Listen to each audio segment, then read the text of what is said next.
for tonight, we gonna try to tier some monsters. We gonna try. We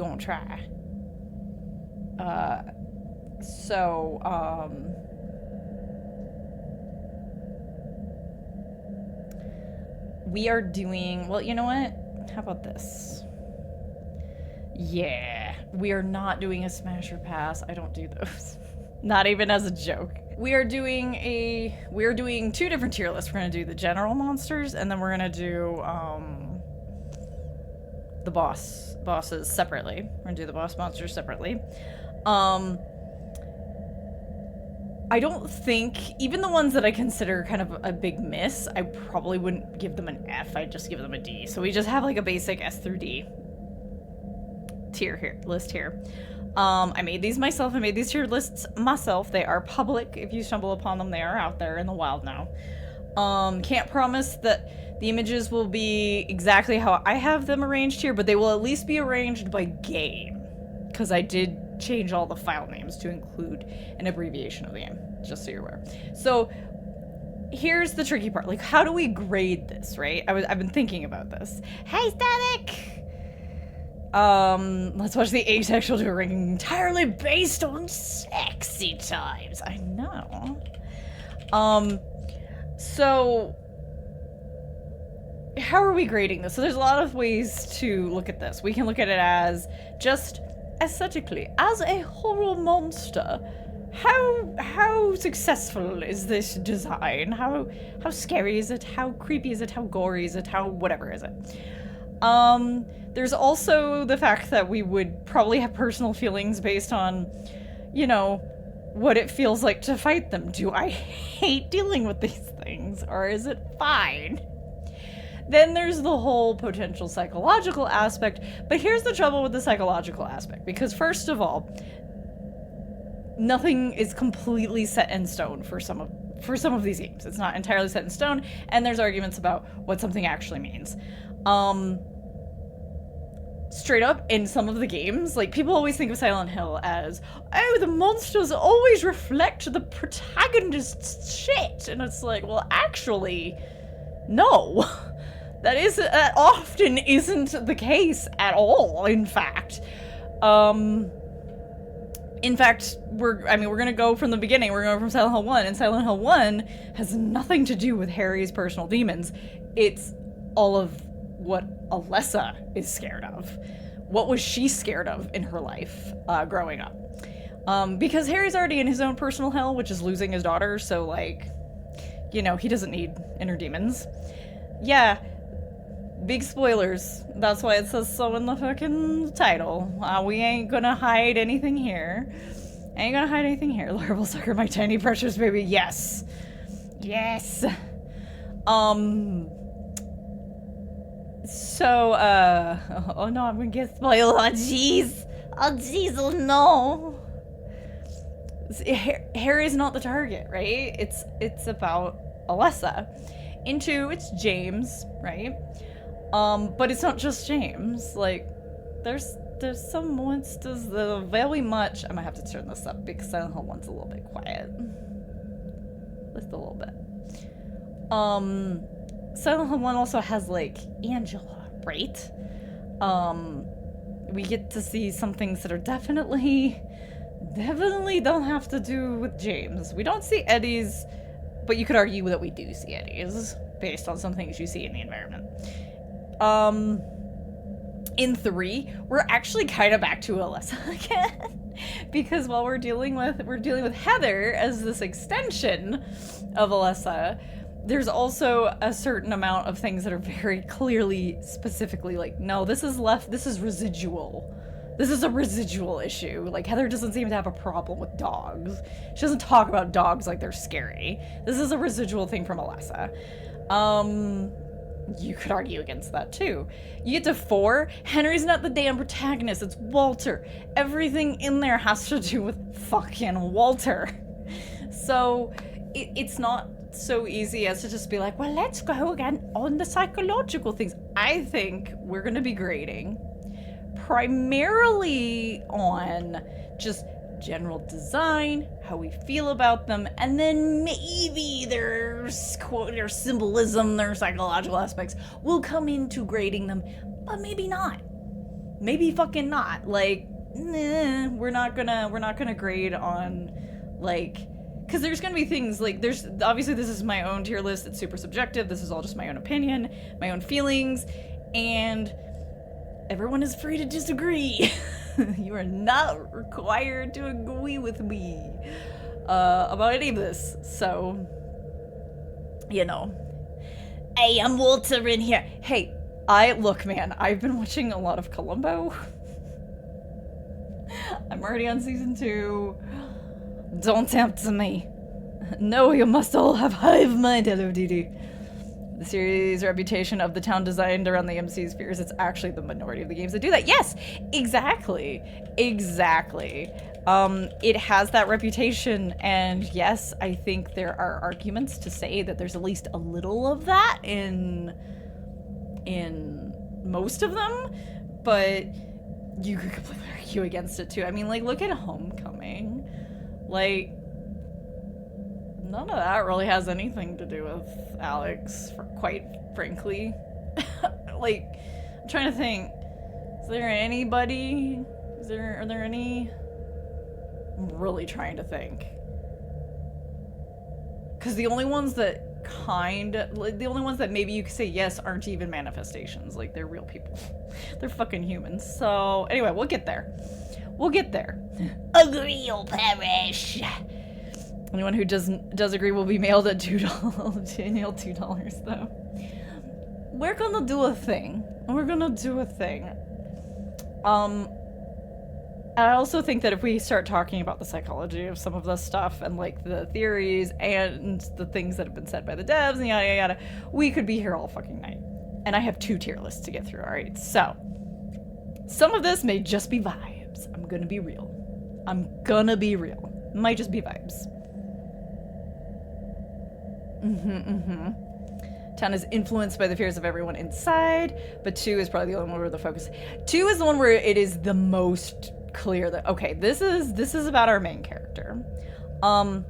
Let me know if anything goes weird. I forgot to hit start recording. I don't normally separately record my stuff, but I think I'm gonna do it for this one just to be on the safe side.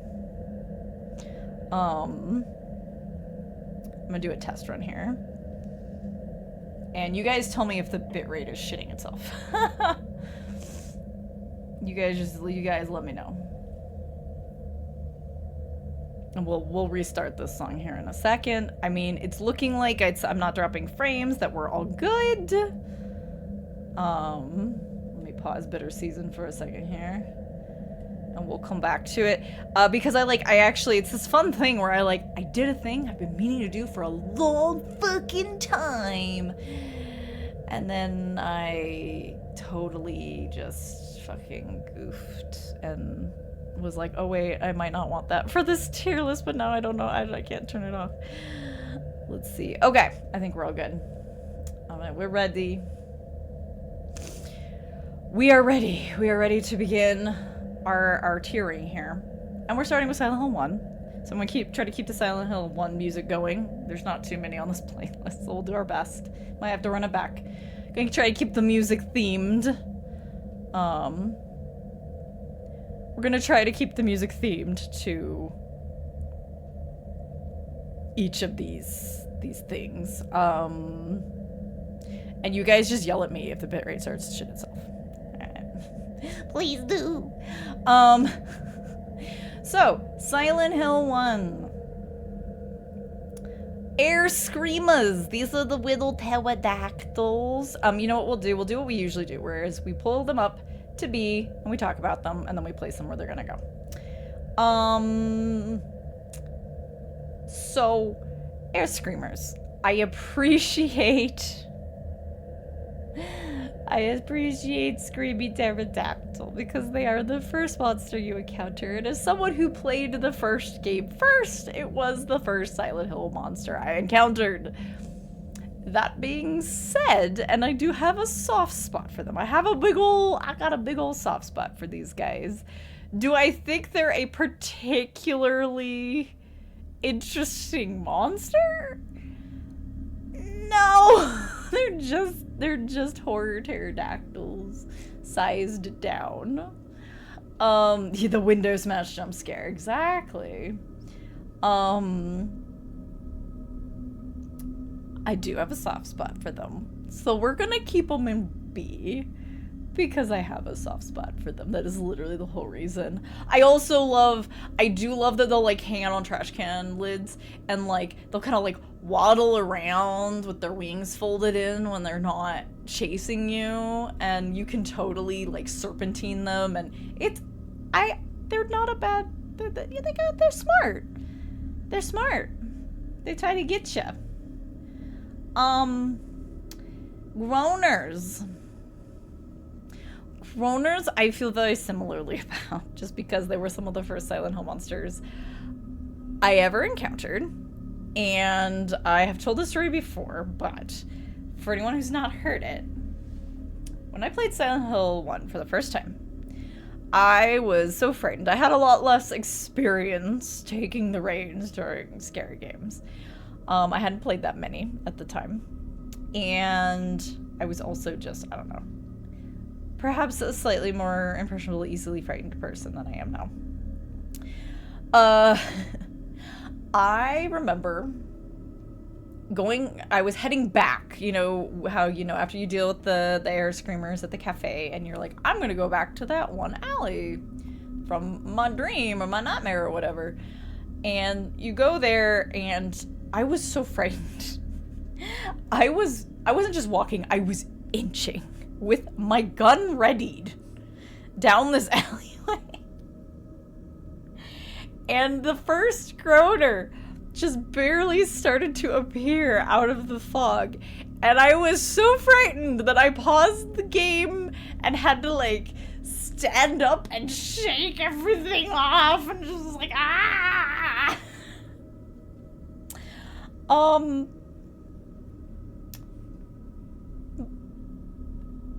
Probably a doghouse, but you know, can't tell because there's no dog around. I'm kind of tempted to keep these guys in B2 just because of nostalgia. It's purely because of nostalgia. I don't know if I could really argue for them to go up. They certainly don't belong any higher than B, and really they probably belong in C, quite frankly. There's more interesting dog enemies that come along later.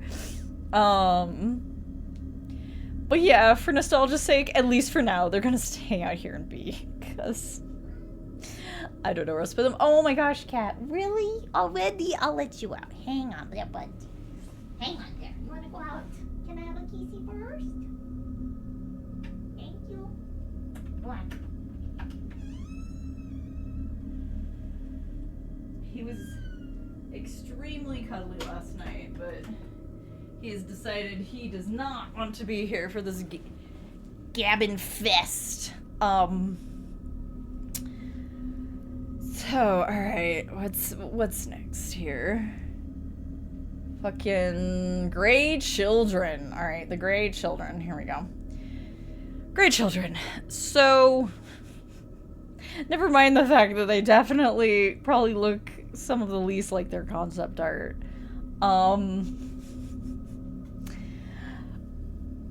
With their little face is carved into them. Creepy little guys. Little meanie heads. They're really, I mean, they're just meant to be like creepy kids with a knife. They're not that interesting. There's much better creatures to come. I'm willing to let my nostalgia slide for the Grey Children and put them as a C. Like, they're not a miss. They're not a miss. They're just not that interesting. And they're such a pain in the butt. They're such a pain in the butt. I dread getting, like, surrounded by them because they can just do you in real nice and quick. But that brings us, they are only in the US version. In other versions, the Grey Children were replaced by this guy over here, officially known as a mumbler. I have a tendency to call them clawfingers but I think their official name is Mumbler. They were replaced with them, even though they also look kind of like a weird childlike creature. Don't worry about it. Basically, yeah, this they worried the censors that you were shooting children. You're not. It's all right. You're just shooting the manifestation of mean bullies. But yeah, they were replaced in all the other versions. So here we go. I'm gonna tell you right now, I don't even need to think about this one. This little guy goes to at least to A, and I might move him to S, because I love this little guy. Fucking larval stalkers? I love these guys. They're the cutest things ever. They're so sweet. Alright there, Yamoka. Chill a little. I love these guys. I adore them. They're cute. You don't expect to have, first of all, an enemy that you can't actually hurt, but also doesn't hurt you. And if anything is curious about you, and if you like run at them or like are really aggressive towards them or something, they will run away and fall down and be scared and squeak. No, they don't want to hurt you. Love them very much. So they at least get to go to A. And that's not just my nostalgia talking. They're just ghost toddlers. They show up in the amusement park as well. They're not just in the school. And the ones in the amusement park are really fun to like wander through. We did it a little bit in our run, and the run I did years and years ago with Dandelion that is like hidden unlisted on YouTube somewhere. You can still find it if you're really digging for it. Oh man, we managed to get like 3 of them to all hang out with us. I don't remember how many we got on our run, if we got the full 3. But like, you know. Ko-Fi Streambot, excuse me, you're not supposed to be saying anything. You're only... I'll fix it later, I guess. I had to reconnect it. I guess it turned back on some of its functions that I had turned off.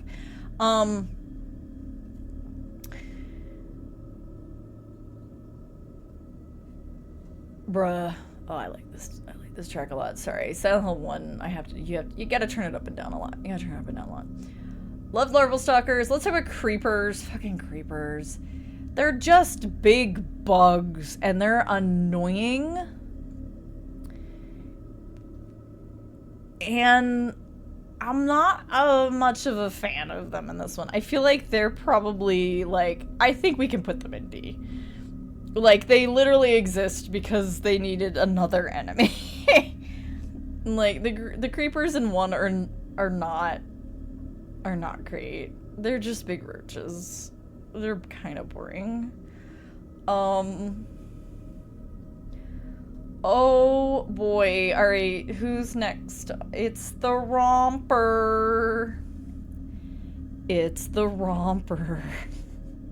That's their name. They're Rompers. They were also listed. I remember back in the day when we didn't have the official names of things necessarily in all the wikis and such, and it was just things like, you know,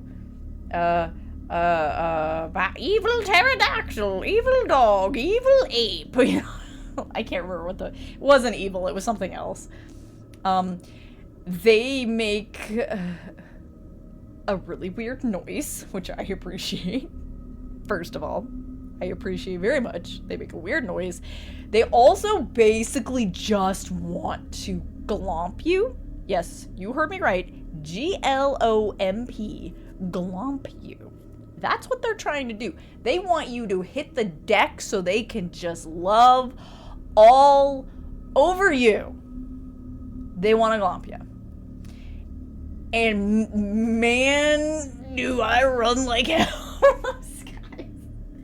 I love the Rompers. I actually do. Their design is not that interesting, but I think, just like the Groner, at least for now, my nostalgia is going to keep them in B, and then maybe as we go along, I'll be willing to drop them down to C. But like, bruh. Like, thanks for reminding me of the 2000s. You're very welcome. basically timely, because this came out, what, 99? So... good old rompers. I have a soft spot for them, I admit. Alright. Puppet noise. Puppet noise. Puppet noise. The puppet nurse. I'm gonna tell you guys right now. I have the biggest soft spot for puppet nurse. I kind of want to put her in S. She's my favorite nurse in all of the Silent Hill games. I love the puppet nurses. Admittedly, their concept art is maybe a little more hardcore than what you would encounter in the game, but I don't know, I really like them. I don't even particularly like the fact that they're these weird parasite controlled things. I don't even know why they went with that, but I can't help it. I gotta put her at least an A. I'm arguing with myself. Put her up an S. I kind of want to put her an S because I like puppet nurses a lot. Puppet doctors, on the other hand. Sir, you get to hang out in B, possibly just because you scare the pants off of everyone their first time through that game. Everyone has at least one moment with puppet doctors where they're like, oh god, just like that. That's the noise you make. Are they the most interesting design things? No. It doesn't matter. They're terrifying. Because you know you need your shotgun, right? You need your shotgun. The nurses, you can use your hammer, you can use your, handgun, depending on which kind they are. Like, you can use other stuff on the nurses and be fine. The doctors, that's the moment you start leaving your shotgun on. Because you're just like, what the fuck with these doctors?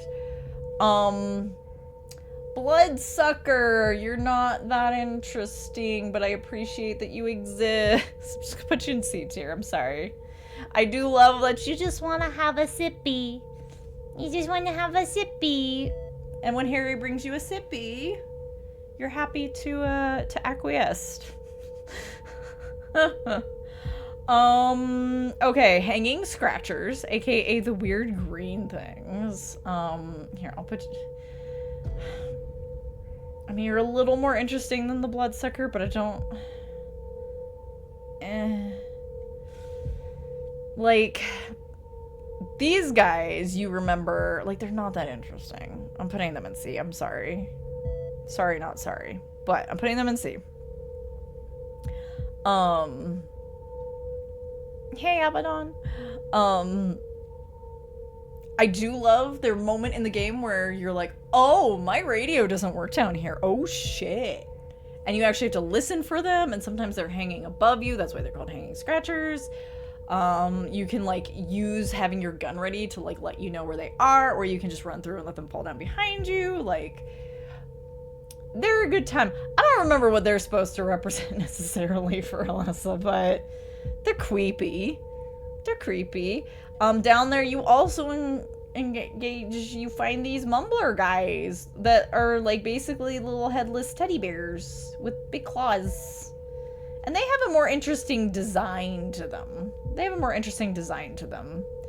I'm less nostalgic about them, but they have an okay design to them. And it's kind of weird that you don't end up seeing more of them, frankly. They were kind of used somewhat sparingly. At least in the US version, obviously they replaced the Grey Children in other versions, but, like, in the US version, like, you almost never see them, which makes me wonder, like, I actually don't know off the top of my head if mumblers were made for the replacement and then they threw a few into the US version. I don't know, just for funsies because they had them. I don't know. I actually don't know. Here we go. I forget your name. You're not... This is Wormhead. You're called what? Night Flutter. That's right. Night Flutters. Night Flutters are basically your air screamer, but, extra creepy because as Harry goes through, you know, his story, the other world starts seeping into the quote unquote real world, right? It all becomes like fused. And I remember the theories. There were a lot of theories about how maybe, because clearly Dahlia has some power herself, maybe while the other world is Alessa's, perhaps like the more foggy version of Silent Hill is actually being controlled by Dahlia, and that the going back and forth between the two is like the Dahlia Alessa like dynamic, them fighting each other basically on a psychic level. It's an interesting theory. But yeah, night flutters are basically just extra creepy. Actually, if I do open in a new tab, does it give me the bigger version? Sort of. You can see them a little bit bigger. Get creepier than their air screamer companions. Their air screamer twins, the Butters. And then we have the Wormhead, which is the groaner version of the, you know, the other world. Like, hey man, it's extra creepy. Ito's favorite Silent Hill design. Which one, Night Flutter or Wormhead? I actually don't know if I know about that. I forget a lot of things though.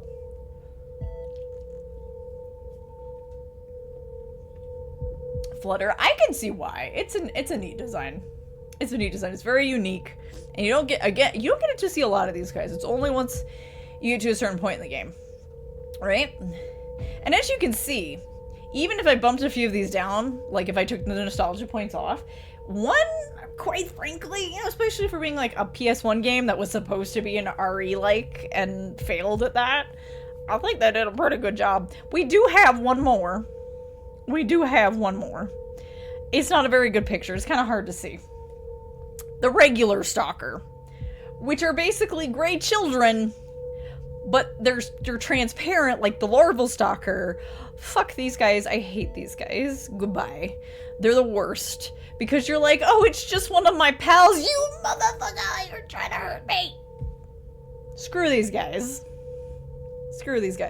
I can appreciate, I almost want to put him in C, because I appreciate the troll. I do appreciate the troll. I'm thinking about other things I already know that I'm probably going to put in D. Let's keep them in C for now. I appreciate the troll. But, damn. And we're about to wrap up here in Silent Hill 1, so as you can see, at least in our setup now, I want to put you up here, man. I do. I really, really do. But as far as her, like I said, her concept art versus what you actually experience in the game is not quite on the same level. If we were going purely off of concept art, most of Silent Hill 1 would be at minimum B, because I just love the designs in 1 a lot. And we are actually, this should be getting ready to, yeah, kick us over. Here, pause that for a second. Kick us over into Silent Hill 2. Let's see here. All right. I'm ready. I think. Okay. Silent Hill 2 Pyramid Boogaloo. First off, we have the straitjackets. Look, okay. I wish they had a different pose, but they look the same as the mannequins here, unfortunately. These little fuckers. Okay. Honestly, their design is not that interesting. It's really not that interesting if you were just to, like, pick it apart. I prefer the mannequins over these guys. I hate the way that they squirm around and like climb under things and they're like all over the floor when they fall down if you can't finish them off. But I also appreciate that about them. It makes them more interesting, right? Yeah, their design's pretty confusing at first glance. I'm just gonna put you back here for now, buddy, and we'll think about it. Creepers. Okay, so basically, same thing. Big roach, right? creepers in Silent Hill 2, I'm gonna put in C instead of D because of one important distinction. I can hear them coming. So I don't know if you guys know this, but the noise that the creepers make in Silent Hill 1, the sound they make when they bite you is the same sound as what plays when you open your map. I actually had never noticed this, and then I was watching somebody play who had never played before. They pointed it out, and I was like, you're right. Why have I never noticed that before? It's literally the map opening noise. However, which is hilarious, creepers in Silent Hill 2, they make the weird wind-up toy noise, which makes them far more like you hear them and you're like, oh no. Like, you actually have a bit of, like, fear or annoyance.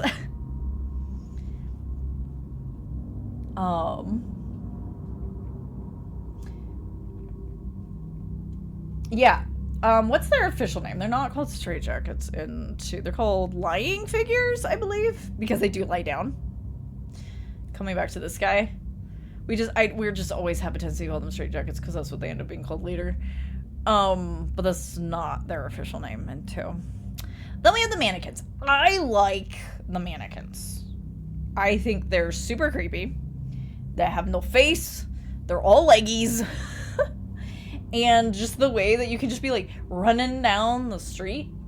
You can just be running down the street, just minding your own fucking business, and there's just one just in there, in the darkness, in the fog. Your flashlight falls upon them, and they're just motionless. Terrifying. I find these things terrifying. I think they're great. I kind of want to put them in A. I think that they're great. I love the way they move, the way they react to their environment. It's great. I love it. Okay, here we go. The boy. There he is. Alright. Oh my god. Why is it that whenever... Okay. I'm only putting you here for a moment. You're not staying in B. We are, right now, talking about the red pyramid. Pyramid head. As a regular enemy, not as a boss. Just as a regular enemy that you can encounter, which is terrifying because you don't know when he's gonna show up. They are, yes, the red pyramid thing is Geometry Man, and no smashing. No, you don't want to smash that. You don't know where he's been. Actually, you do know where they've been. Don't smash that. Ooh, Jeremy. I'm gonna catch something. As a regular enemy, I'm more inclined to only put them in A over S. Just because you don't encounter them that often as a regular enemy, but obviously, like, their overall design is fucking spectacular and fantastic and very interesting. But yeah. I don't know if I'm willing to throw them into S. If I throw red pyramid thing into S, then Puppet Nurse has to go to S. I'm just saying. For my own sake. So likes all tick smash. Why?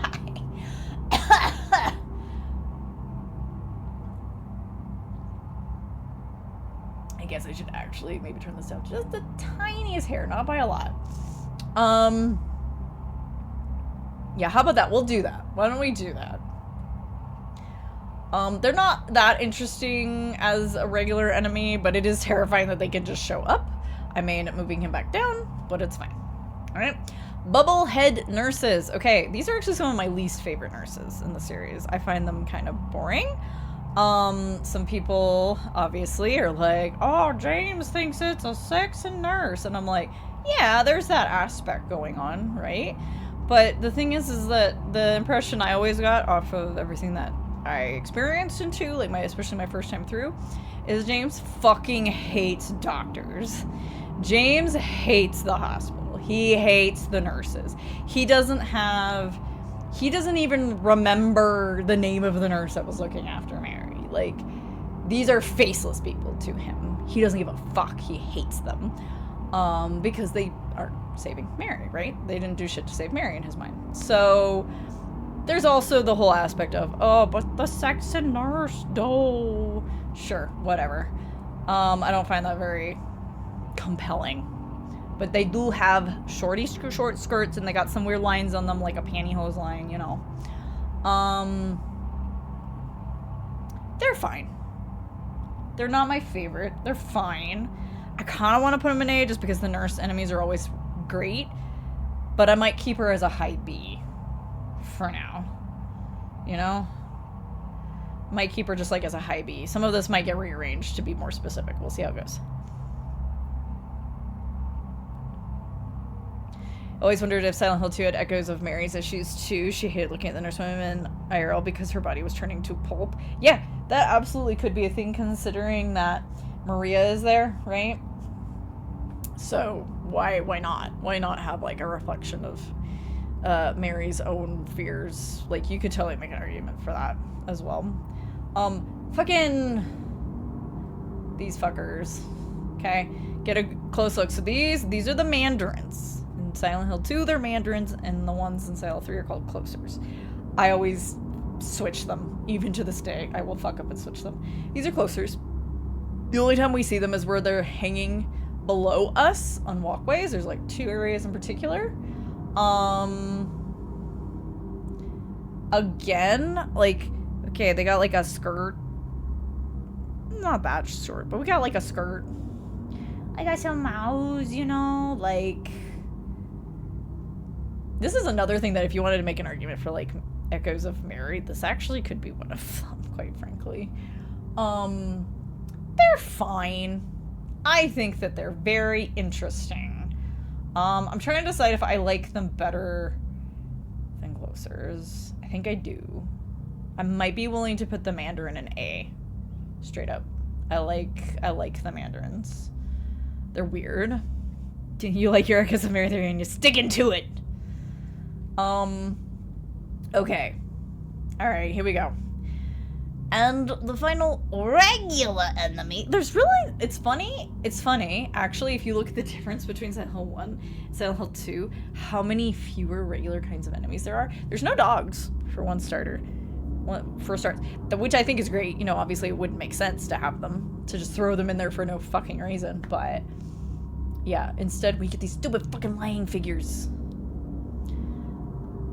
Annoy everyone who simplifies Silent Hill 2 is just James being homely.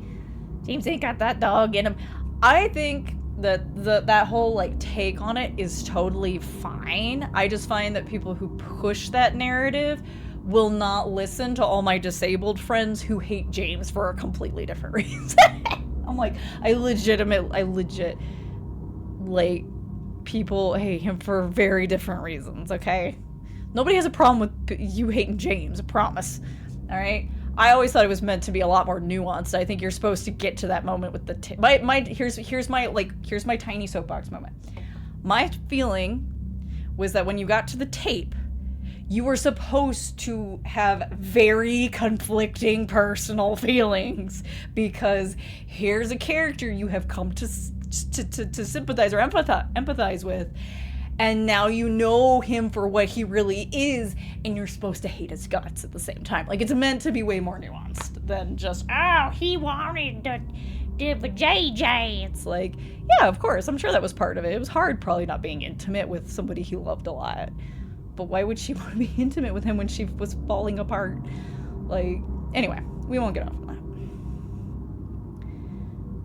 on that. I kind of get James. Yes, there's a lot of things. Hey, Banyan! Ranking monsters by how cool they are. Also, a little bit of how much we enjoy dealing with them. Here's the thing, we never really have to deal with mandarins, so hey, thumbs up. We wanking them. We're gonna do the boss monsters later. Right now, we're just doing the regular ones. All right, last one. This is technically a boss monster, but they also show up as a regular enemy. The Abstract Daddy. I'll go ahead and put them in A, just because of their design. This is how I felt about fucking Pyramid Head. I'm like, I don't know if I want to put him in S for regular monsters, because the thing that they have going for them is the element of surprise. You don't expect to see them as a regular monster. But I do love their design, so I feel weird knocking them out of S, just because I've always thought their design was really, really freaky. Long before I ever had any real attachment to Pyramid Head as a Silent Hill thing, like, I just thought their design was really bizarre. Bedman Guilty Gear's debut. The worst version of Bedman. Fuck what this represents.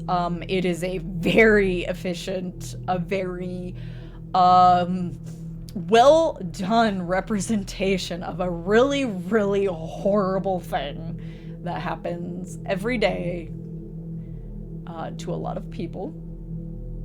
And specifically in this case happened to Angela. So this is not a James monster, this is an Angela monster. And it's interesting that they show up again. And again, it's that thing, like, well, do they show up again for a reason? Or is it just they wanted something interesting to be in the last area? Who knows? Maybe they just didn't want to design another new monster for the last area. Or they didn't like the concepts they had, so they rolled with Abstract Daddy being a regular enemy. And you know what? These things can fuck you up because they can grab you from a lot further away than it looks. And it's uncomfortable. Bedman fighter of the job, man. Oh god. But yeah, I feel like this is relatively good.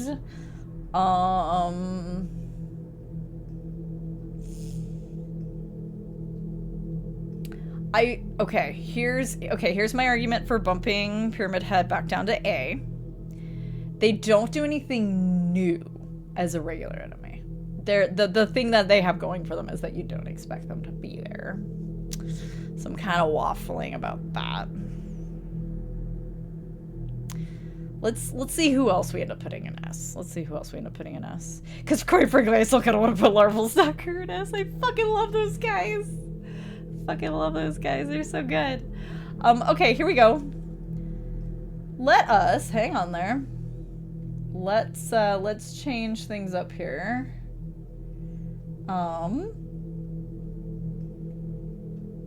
Silent Hill 3 time.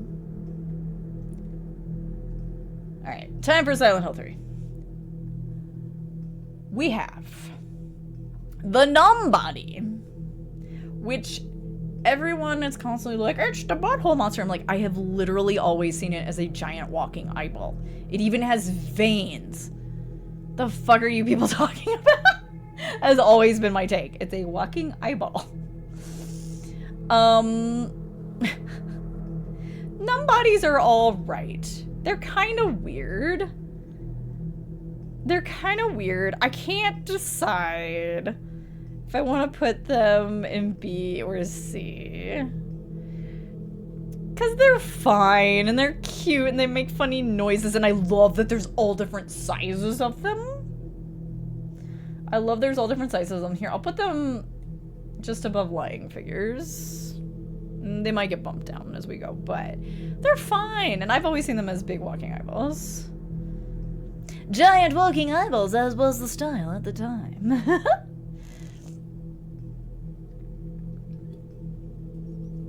Alright, closers.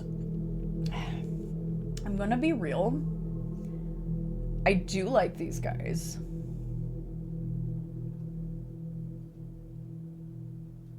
I can't bring myself to put them in C. I can't. Like, their design is just, it's unique. You know? It's got elements of the Mandarin, but then, like, the arm, the arms don't have the mouths, it's just the head, and it's all elongated, and then the arms are big and chunky, and almost look like they're all wrapped up like a piece of meat, you know? It's weird. It's a weird monster, and they don't really have feeties. They just got little stubs.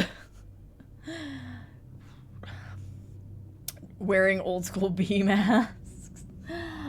You know, I don't know. Maybe that wasn't an inspiration for them. I don't know.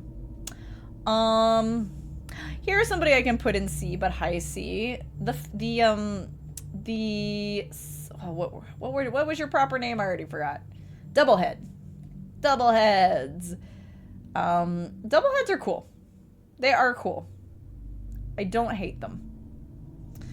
I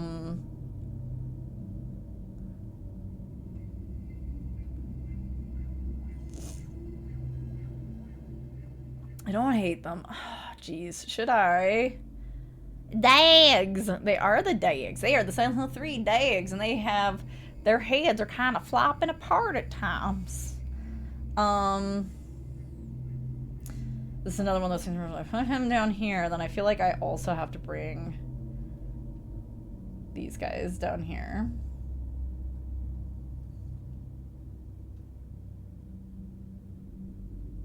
I think you should stay be nobody.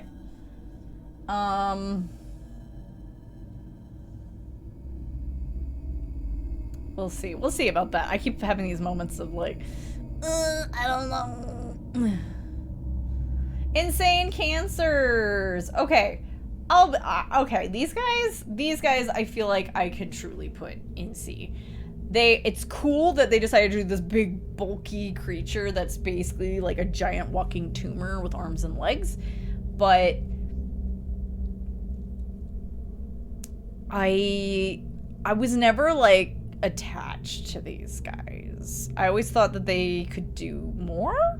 I do appreciate their moveset, so to speak, that, you know, they'll fall down and if you get close to them, they might get up and smack you and that sort of thing. So I don't think they're not like a low C or anything. But, gosh. Oh, insane cancer. I like what you represent and I like your moveset, but you're just not... Are you higher than Lying Figures, though, for me? I think you are, actually. By a little bit. I think you are. Oh my god. Alright, this streambot is actually starting to bother me that it's popping up that often. Sorry, guys. Let me take 2 seconds to deal with that.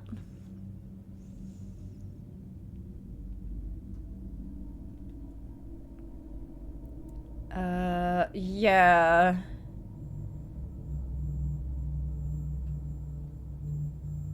That's fine. No. Never! Not oh my god, I already have one. Alright, that's fixed. Okay. And just in time too, because Claudia's about to start talking to us, it's time to skip to the next track. It's time for not Claudia. It's time for Claudia's lines to start talking to us. Pendulums! Can I be honest?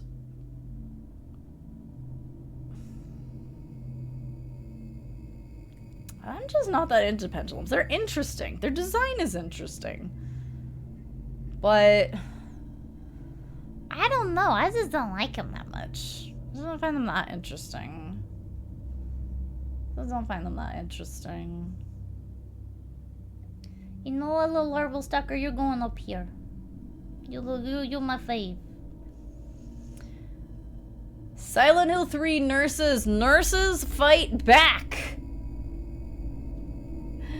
The nurses fight back. Yes, the nurses have been armed this whole time. But now they have firepower. Yeah, the goth nurses.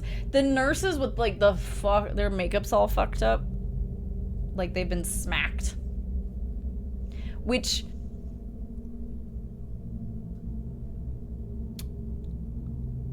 I don't know. This is kind of a far out thing, but because you know, Alessa was fond of Lisa and Lisa was definitely being abused, you have to wonder.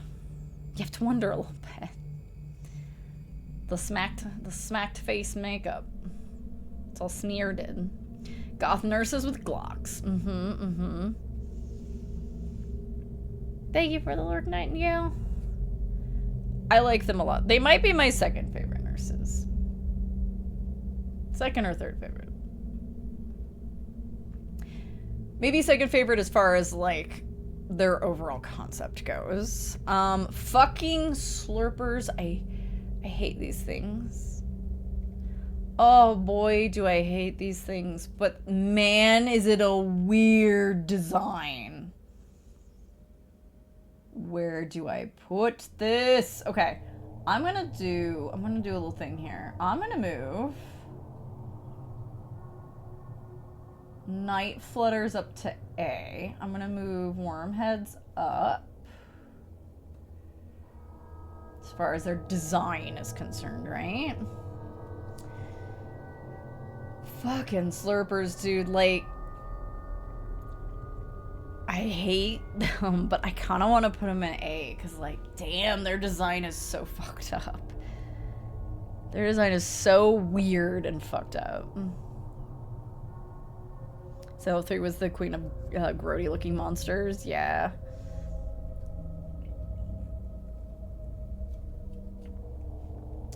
Here, have a weird gas mask, gimpish-looking, underwear-wearing anteater thing. Yeah, I'm gonna do it. I'm gonna put them in A. Fuck it. They're fucked up. This is not for... I actually hate these guys, but their design is just so fucked. Oh, okay, this one, I'm gonna try to... There we go. That's a better shot. So, some of the monsters we're dealing with are not actually enemies. They are just simply monsters in the environment. Like this guy. This is Glutton. This is the monster that blocks your path out of the place with the slurpers. Excuse me. It's the Tufui Ego Eris monster. Can only be defeated by words. And I like their design a lot. I'm gonna at least give it a high B. And quite frankly, may bump it up to 8. Move over, Bubblehead. Move over, Bubblehead nurse.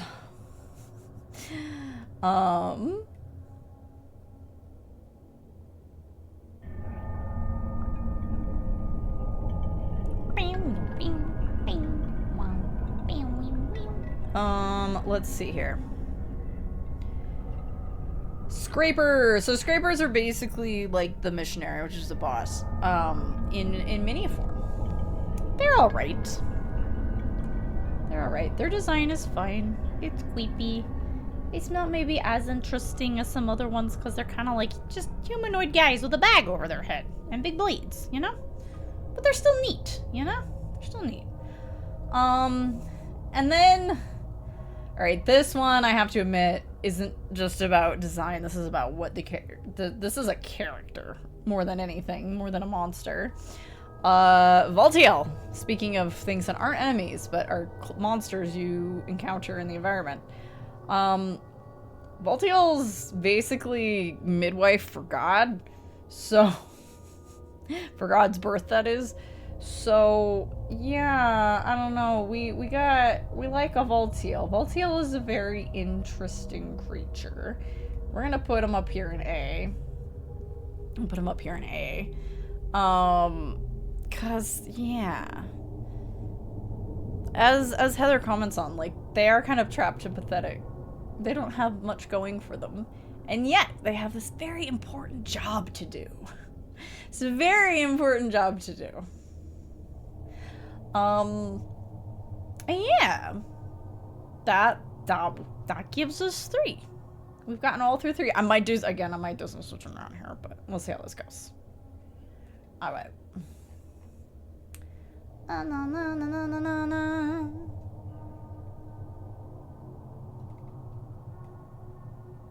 It's time for 4, which has the most entries on the list because of the ghosts. There's just so many ghosts. Okay, first off, we have the Duggies.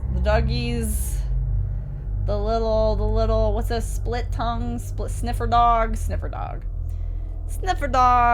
Well, S tier. Oh god. Yeah, that would be it for the monsters. So these guys are fine. I can't decide if I like them more than Silent Hill 3's puppers, but they're just the puppers. But they've got special tongues that let them stabby and like slurp the juices out of you, which is kind of cool. I won't lie.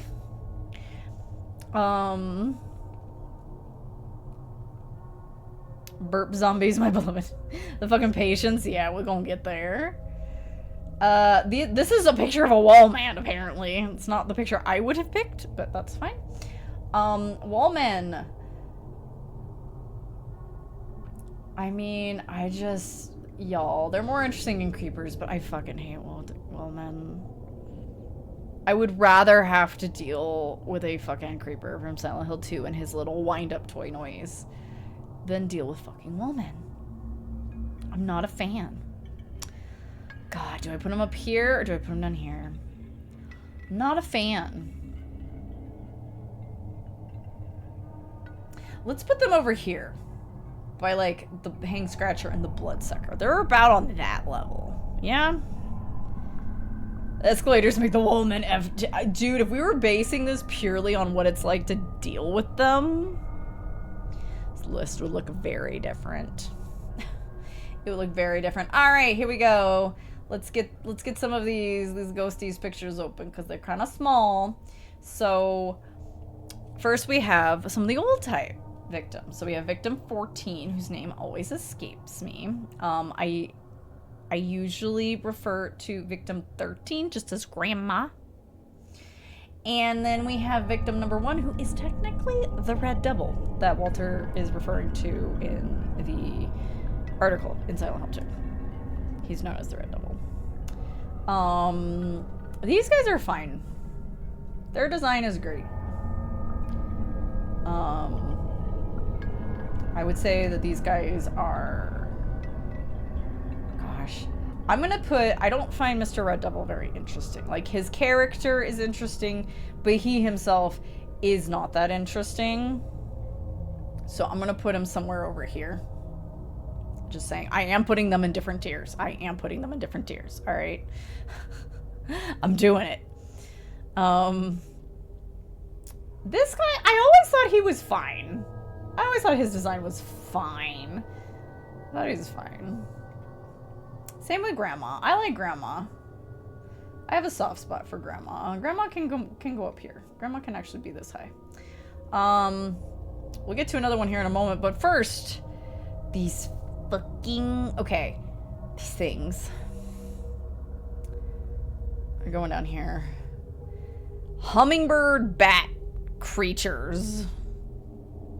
Fucking cannot stand them. Cannot stand them. They are so annoying. They make the most annoying public domain buzzing sound. I appreciate that they are unique. As far as, you know, a flying enemy goes, they're not just a bug, but still, I'm just like, meh. Meh. Here we go, Steve Garland. Yes, they are related to Lisa Garland. They are also just fine. I would say they get to be, you know, they get to hang out with this guy and be they get to be interesting together over here. They get to be buddies here at the end of B. Fucking leeches. They're leeches. They're boring. All I do is smush them. They're not interesting at all. Where do I put them? Here? Yeah, they're just not interesting. They just exist to be annoying. Like, it's just the leech, and you smush them, and they're big, and that's it.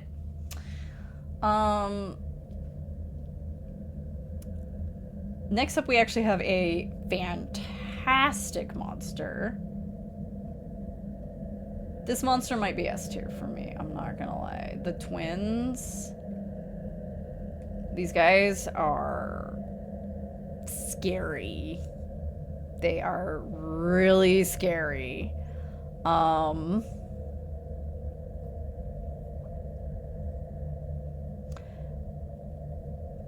Just on their own, like, regardless of the noise that they make, because they did change it, regardless of whether or not you get the really rare receiver of wisdom, you know, line or whatever, they're just creepy. You won't know they're there, and you come around the corner and they're just pointing at you. It's fucking terrifying. I find them terrifying. I think they are a great monster, and I wish to make them S tier. Toadstools! Not interesting at all. But I don't know if I want to put them in D. I'll put the regular toadstools in C and maybe the white toadstools in D, because it was like, why did we need 2 different kinds? I don't understand. Welcome back, Sigs.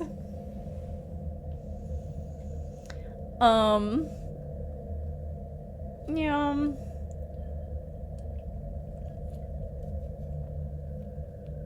Like, I don't dislike the idea of the toadstools, it's just not that interesting. Yeah, and I don't think we needed 2 different varieties, or it could have all just been the same kind, just different ones in different colors. I don't know. It was weird.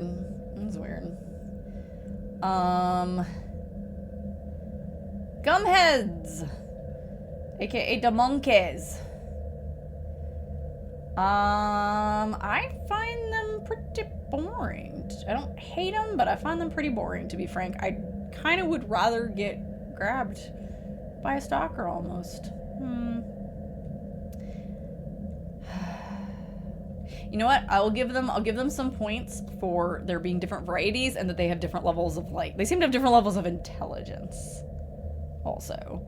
Some of them are smart enough to, like, and at higher difficulty levels will grab weapons out of your hand, which is pretty scary. That's pretty scary. Here, I'll let you come up here. You can hang with these guys, yeah? You can hang with those guys. Alright. Some more old school ghosties. Here's number 10, the guy in the birthday room. He don't have much going on other than being impaled. He gets to hang out with Bloodsucker. Beanie Boy. Beanie Boy can hang out with these guys here at the end of B. I believe this is Jared's friend who had previously been murdered. Wheelchair enemies. All right, I actually think these things are. They don't have much going for them as a design, but I actually do like them. I love that they are just. They're just wheelchairs that they got a mind of their own. They just keep running around and doing their thing. Do I find them more interesting than the ghosts? Not design-wise, no. I'm gonna say I dislike pendulums enough. I'm gonna put them down here. Yeah. Let's see. Would I rather face? Yeah, numbodies. You three. You guys gotta bump down a little bit. Not that interesting. Okay. Giant Eileen head.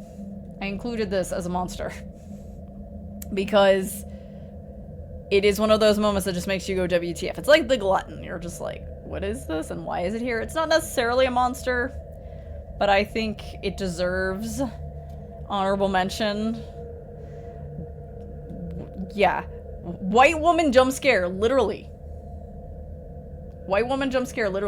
I love the giant Eileen head. I think it's a great scare. Do I think the design of it is as amazing as some of these others? No. Not really.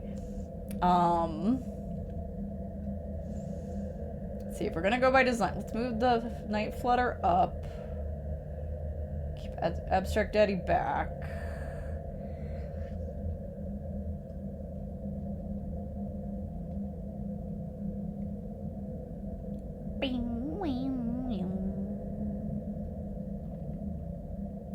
This is what always happens. I start trying to make them more precise and within their tier, and then I can't make up my mind, and they all just become a mess. It just doesn't matter. Burping patience. Patience. Let me see if I can get a bigger version to pop up here. The patient monsters that are like 9 feet fucking tall and burp as they fall down the stairs when you hit them. What the hell? I like these things. I think they're really weird. And I also just like the idea of like this weird reflection of like the lady that Walter was digging around in when you encountered him. I don't know. I like these things. I think they're cool. Hex! I think they're cool. And I want to give them, I want to put them in the right place. I don't know if they're more interesting than the ghosts. But I do kind of like them. I might put them between Grandma and the other ghosts. I might put them between Grandma and the other ghosts. I think so. I think so.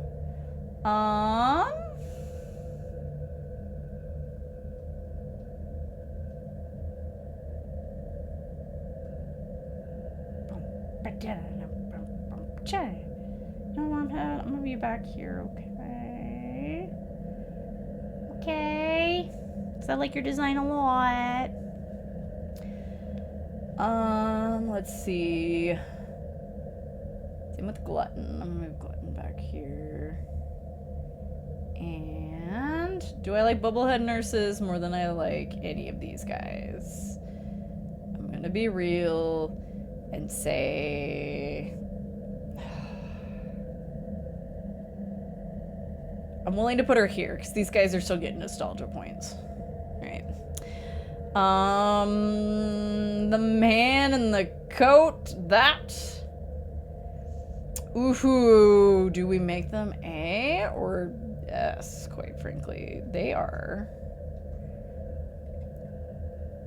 This man is terrifying to run from. Like, it never stops being frightening to run from Walter. Because he's a good shot, first of all, when he has guns. And even if he's not, he's got a spinny ability. Smack you good.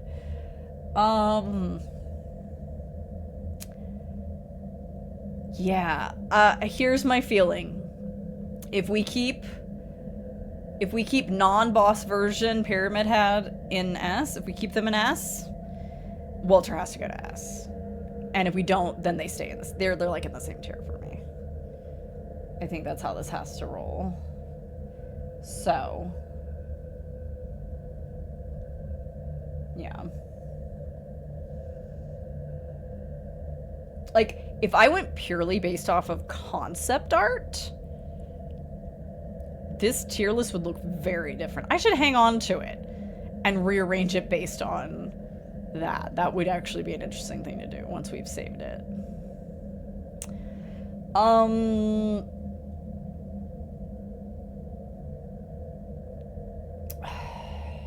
Twins, do I keep you up there? Okay. If we move Walter up here, I feel like the twins almost have to come down here. Because this is personal. This right here, this is personal. Because I start looking at some of the other things I have in A, and I'm like, well, if I was going based off of aesthetics and things, I'd put Night Flutter up in S. That's a fucking fantastic design. Alright. Oh. Alright. Okay, now, here we go. For the new ghost types, forgive me, Cynthia is sideways, because that's how her image ended up going in. I don't know why it flipped it. It just did. Cynthia, for me, is S. Yes, that has to do in part because of the whole Unreal, like, Yurei, long-haired lady aesthetics. Yes, absolutely. I'm a mark for that. I love Cynthia's Victim 16 design. Jared, you're kind of boring. Also, why am I calling him Jared? His name's Jasper. What the fuck? What's wrong with my brain? It just suddenly dawned on me. I'm like, why are you calling him Jared? His name's not Jared. What the fuck is wrong with you?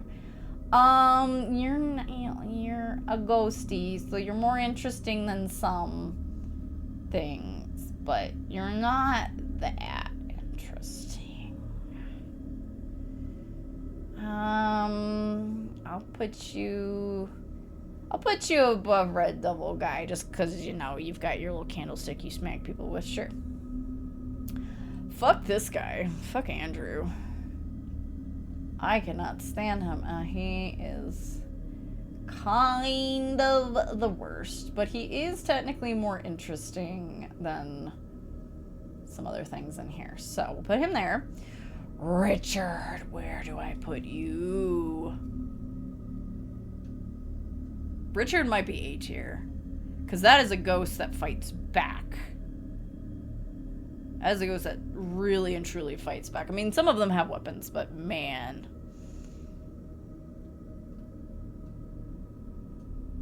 And he's legitimately quite frightening. All right. These are called...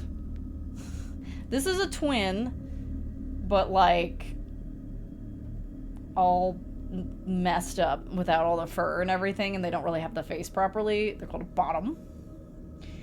And they are very creepy. I think their design's all right. Is it my #1 favorite? No. No.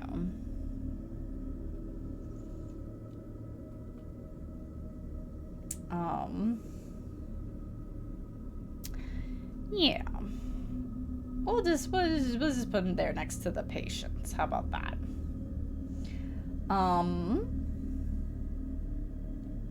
then these guys. Okay, this is technically just wallmen, but a puzzle. Some people list this as a boss fight, but I've always just seen it as a puzzle because you're just trying to walk through a door.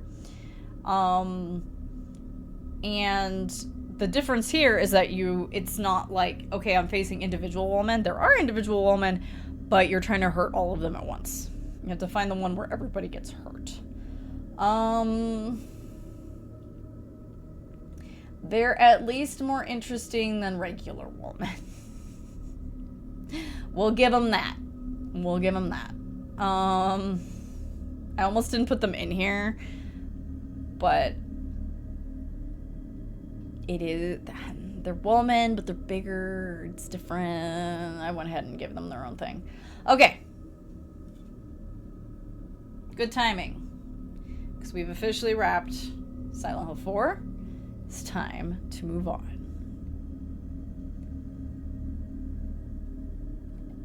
Let's see here. Here we go. Alright, it's time to get into Silent Hill Origins, aka Silent Hill 0. Or 0 would be more appropriate. Oh boy. The nurses.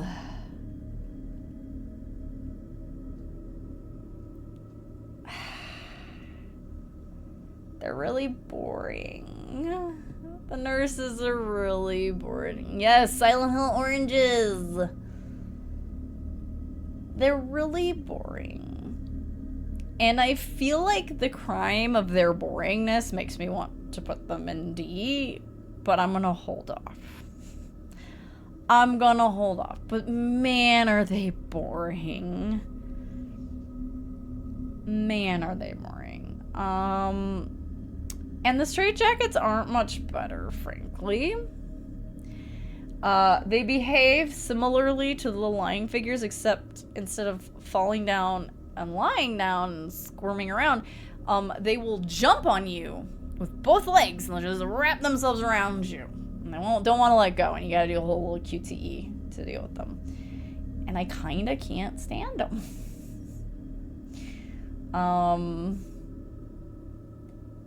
Do I put them in D? I think between the two I might put them in D. Because... gosh, it's boring. Some of these are really small, so we're gonna open them up. This is the carrion. Fuck these things. This is Travis feeling guilty about all the fucking roadkill that he has seen and possibly caused over the years as a trucker.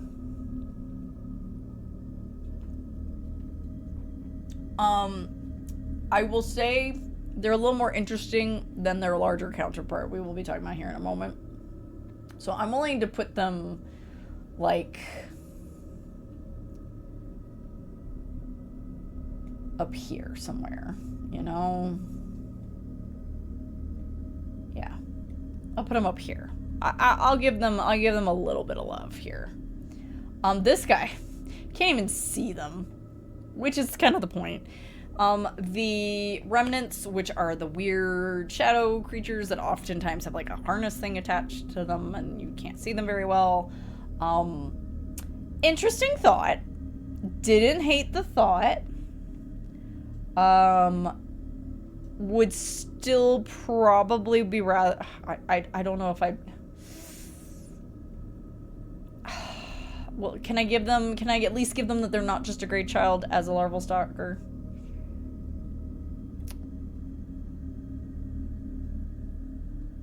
I do love the troll, but at least there's that. Aerials, okay. Aerials, as in from The Tempest, Ariel. These weird little puppet things. Again, what a neat little idea. Somehow, I don't know, maybe it's just because I can't stand fighting these things and they always show up in groups, like... At least they're unique. They're most definitely unique.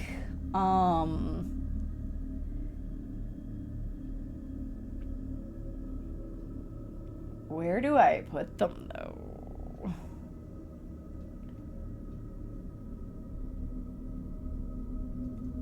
Like, where do I put them?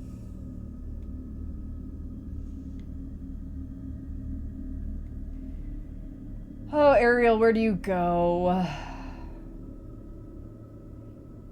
I really hate fighting these things, and that's tempering my feeling about them a lot.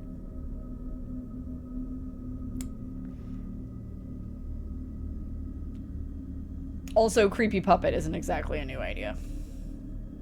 So, maybe they can just hang out here with their other buddies in the C tier. Alright, here we go. This guy is also a boss, and he becomes a regular enemy, Caliban, which basically looks like a big furry carrion, frankly. It's like the Snuffleupagus from Sesame Street or something, like, really let themselves become a monster. Don't find them interesting at all. I feel like they could have done so much more with this idea, because the concept of what Caliban was on stage as like a guy doing like stilts, including hand stilts, and wearing like a bison skin, that sounds horrifying. This thing is boring. It's so boring.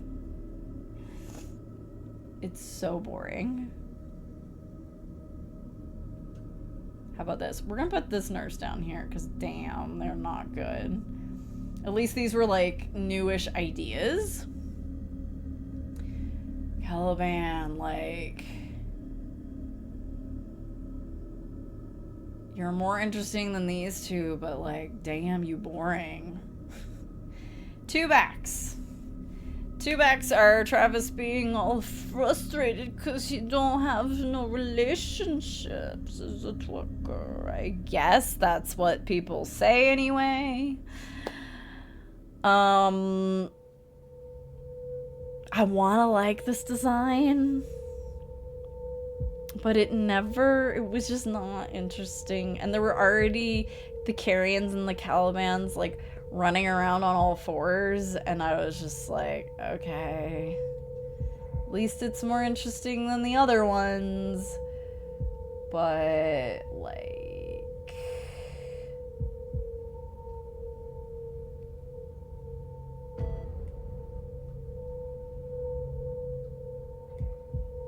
yeah, I'll give it that his design is more interesting, but like, here, they get to go above these guys. They get to be between Carrion and Ariel, but like, not exciting. Okay. Silent Hill Origins doesn't take very long, because there's not very many to talk about, and most of them are kind of boring, unfortunately. Which is also unfortunate, because the music's so good. Alrighty. Oh, why I Shattered Memories on before Homecoming? It would be Homecoming next. Yes, it should be Homecoming next. So, oop, Grandma's going British again. She going British again. The nurses, okay. These aren't great pictures of any of the monsters, even the ones I think are nice. But the nurses in Homecoming, based on the movie Nurses, like some other monsters in here. Based on the movie Nurses, I like the design. I think the design is good. Is it unique? Is it amazing? Is it fantastic? No. But I really like these nurses. So I'm gonna dock them for not being as unique.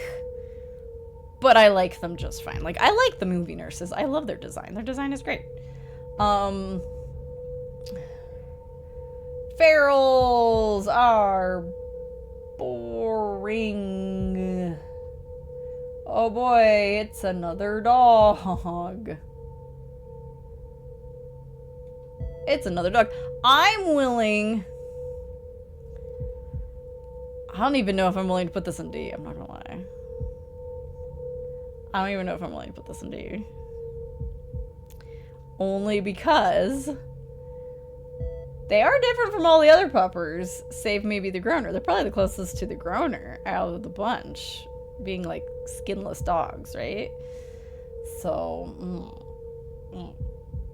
but still, pretty whatever.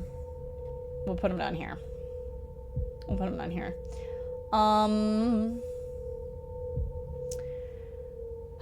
Let's see here. Lurkers. Okay, these guys. These guys are the ones that like come up out of water and they come up out of like the sewers and stuff. And they actually have like these big like hooks for hands and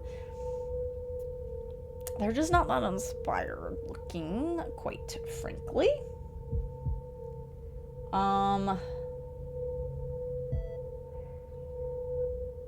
Yeah, we'll put them about here. We'll put them about here. Maybe a step above a creepy puppet, a generic creepy puppet, but not a unique design. Not a unique design. Lurkers, why are you talking about chat? These are the bad kind of lurkers. The chat lurkers are good lurkers. Smogs are boring. Bum, bum, bum, bum, bum, bum, bum. Smogs are boring. They are so boring. They are so boring. It's just yet another lying figure / straitjacket, except, oh my gosh, they spew smog instead, which is, again, maybe closer to, you know, what they were planning on doing in the movie. I don't know. The ones in the movie, I feel like, are more like a regular lying figure, but they're kind of their own thing, actually, at the end of the day, because they don't have quite the same design. I don't know. It's weird. We won't get into it. Smogs are boring. Smogs are boring. Is it bad that I kind of want to put the toadstool up here? I'm gonna move. Nursey, you are so boring. Like, these are just, they're so boring. They're all so boring. Make StarCraft lurker creature noises. Oh god, here we go. Here's another boring one. Oh boy.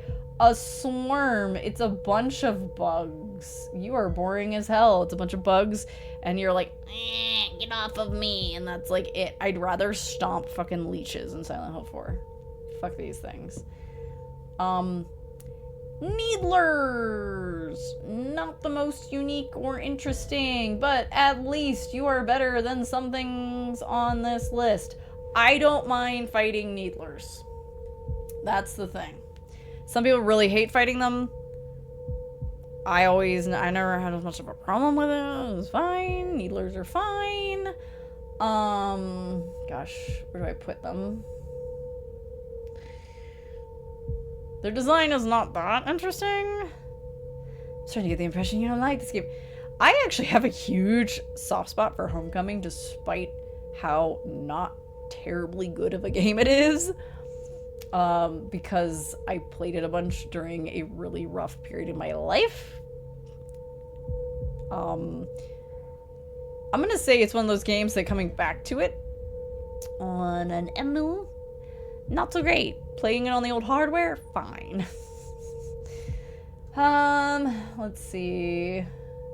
Yeah, I don't mind fighting them, but they just don't have that interesting of a design. So maybe, here? Would I rather fight them or deal with hummingbirds? I think I'd rather fight a needler because that'd be more interesting. It's not much, but it's a home kind of feeling a little bit. Emotional support horror, exactly. Yeah. But I don't argue with people and try to tell them that like Homecoming was some like amazing masterpiece. I will argue and tell them it had some of the best boss design, but schisms are actually interesting. Schisms are actually interesting. I actually like their design. They're weird. They're creepy. They get to have a bit of a boost because they are unique. As far as a, like, walking creature, like, the fuck is going on there? They got, like, an axe head. Yeah.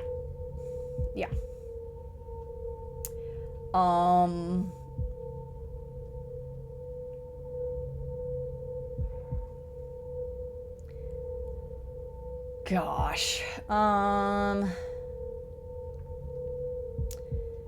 Science! Again, interesting, aka the fetish monster.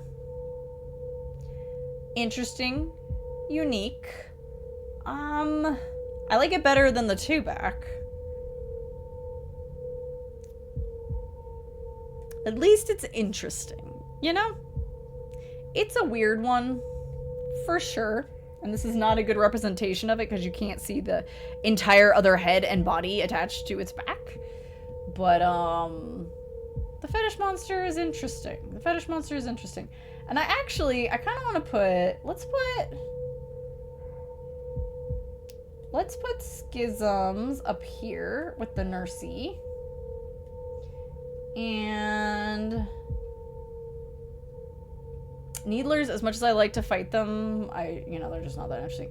And put the Siam, like, yeah, they can hang out together. They can hang out. They can be this little crew right here. Between the old ghosts of Silent Hill 4 and, some of the creatures that maybe aren't as neat from Silent Hill 3. Alright? And finally, the Order member. Where do I put you, man? Do I put you at the bottom because you're just a dude? You're literally a dude. Literally a dude. Literally a dude. Just a dude.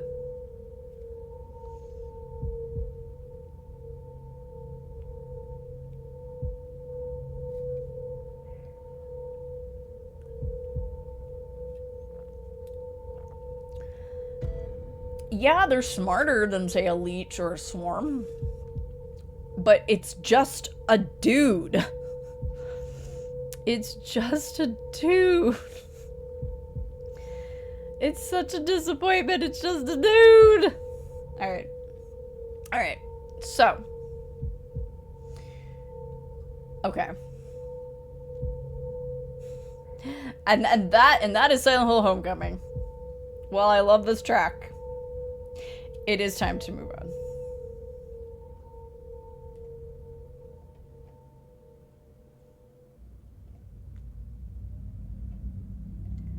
Okay. This won't take long either. Because we're about to do Silent Hill Shattered Memories. Okay.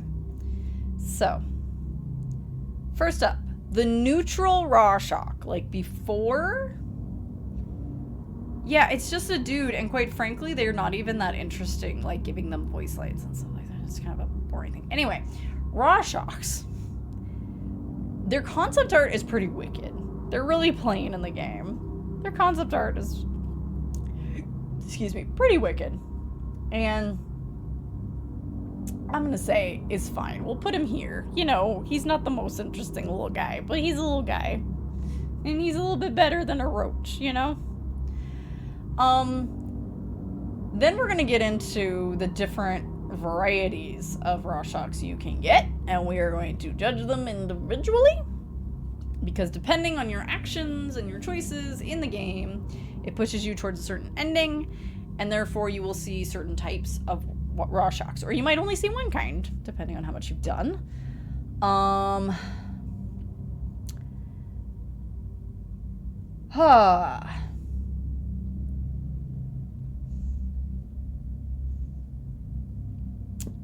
First up, abstract. These ones and the atrophied ones, I believe, are the ones that we saw for our run. We might have seen some diseased ones, actually. But first up, we have abstract. The abstracts are weird. They're super weird. I like it. I like it. I think the abstracts are cool. I'm into it. I'm into it.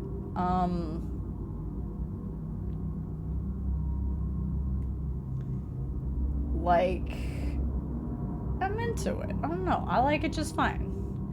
The atrophied might be my favorite out of the bunch. The abstract ones are really cool, but the atrophied ones are like, they're more unique than the atrophied ones, but you know, they don't behave any differently, right? They don't behave any differently, but yeah, I don't know. I still find it a little more interesting than Slurp Straw Dog, right? Lying figure, you can come up. You can come up a bit there. Yeah. And what else? Great children, you too. You can come up a bit. There we go.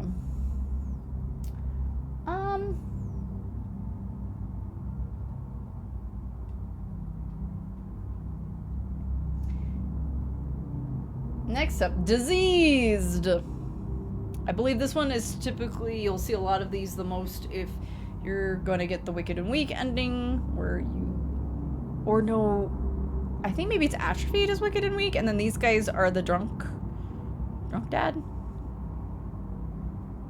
trying to remember off the top of my head. We'll get to you in a moment, Feminine. You're terrifying. These guys are like, they're fine. They're fine. Lying figures. I'm thinking of bringing you up for nostalgia's sake. Yeah, if we're gonna, you know, we're gonna say nostalgia, right? We're gonna let nostalgia that, or some of these others are gonna come down to B.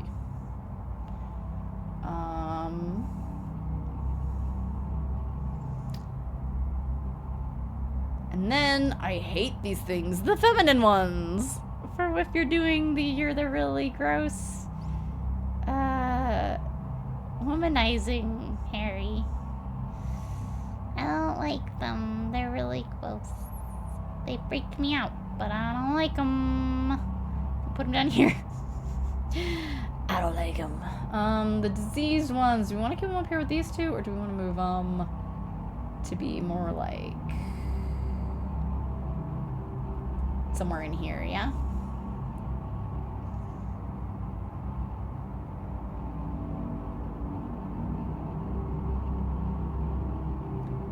Alright.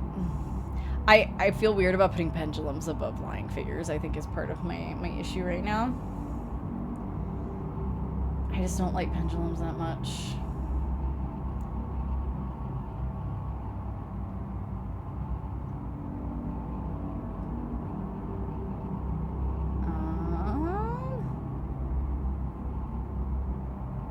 Yeah.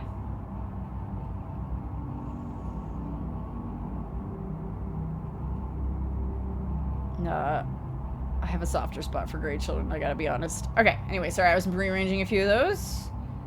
That basically wraps up Shattered Memories. That basically wraps up Shattered Memories. Like, Rorschachs are all you're dealing with, and they change depending on what you're dealing with. Depending on your choices, and what you have to deal with is all based on that. All the concept art for them are fantastic. But as far as like how it translates into the game, I feel like the feminine ones just end up having big lips. It's weird. Okay. Now, uno momento. I don't have downpours. No, downpour. Oh, see, because I don't have it in this particular. I never finished making this. I actually never actually finished making this thing. There we go. All right. Finally, we come to the last main game for our basic monsters. After this, we will take a short break and cover the bosses. This won't take long. Not because there's not plenty to deal with here, but because there's just... Downpour has easily some of the most lackluster designs.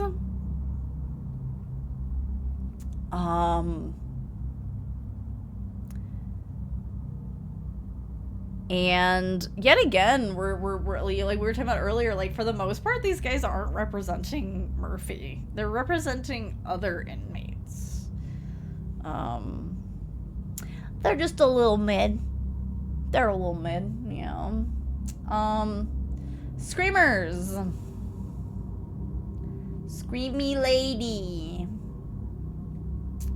I might give her points for like having the smarts to sneak up behind you and jump on your back, but man, no, she's not interesting. She's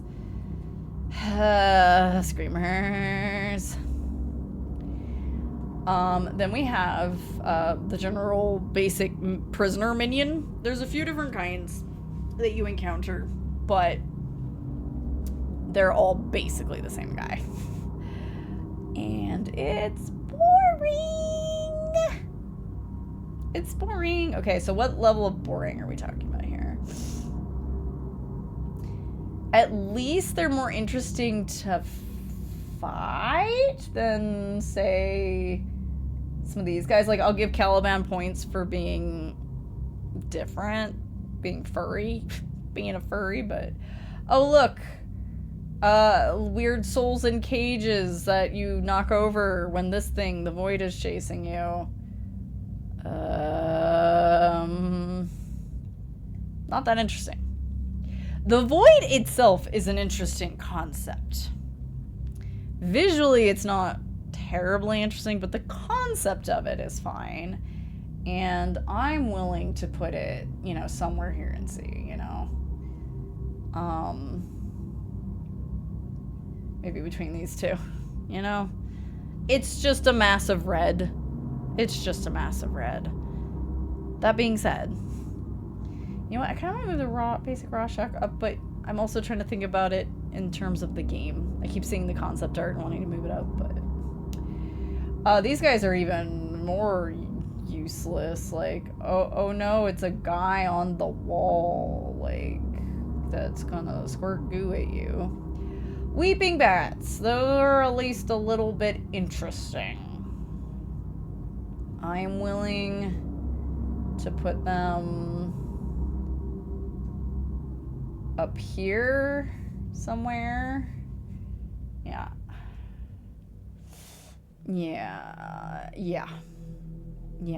Do I put them above carrions into a box? I don't know. Their design isn't that amazing.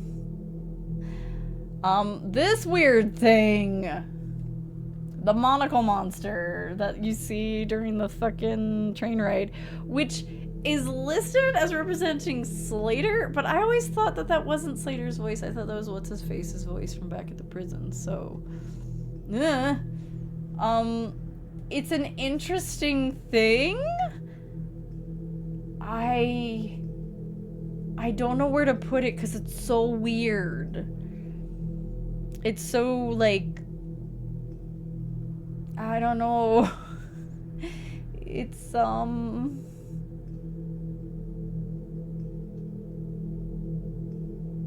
it's unique. I'll give it that. I don't particularly love it. But it is unique. Put it at the end of C, I guess. Dolls. I do like dolls. I do like them. I like how they move around. I like their function. They can go up there. They can be in B. Here's the prisoner Juggernaut. Not really any more interesting than these guys. He just hits harder. Let's put them together. And then Wheels here. So we catch glimpses of this guy a few times during the game. And their design is fine. Their design is fine. Not the most unique thing you've ever seen, but not bad, you know? Where do I want to put him? Do I put him above the carrion? Yeah, somewhere up here, maybe. Like, they're not an enemy, so we can't judge them on what it's like to deal with them. They're not a regular enemy, so I was a little bit twinky. Where do I want to put them? But yeah, I think this is basically it. Do I want to change anything?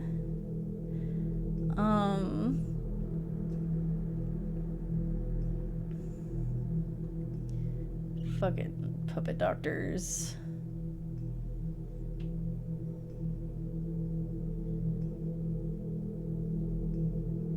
Yeah, you get to stay in B just because you're so gosh darn scary. Your design's not that interesting, but you're so gosh darn scary. I could sit here and start moving everybody around a bunch, but I think this is gonna be it.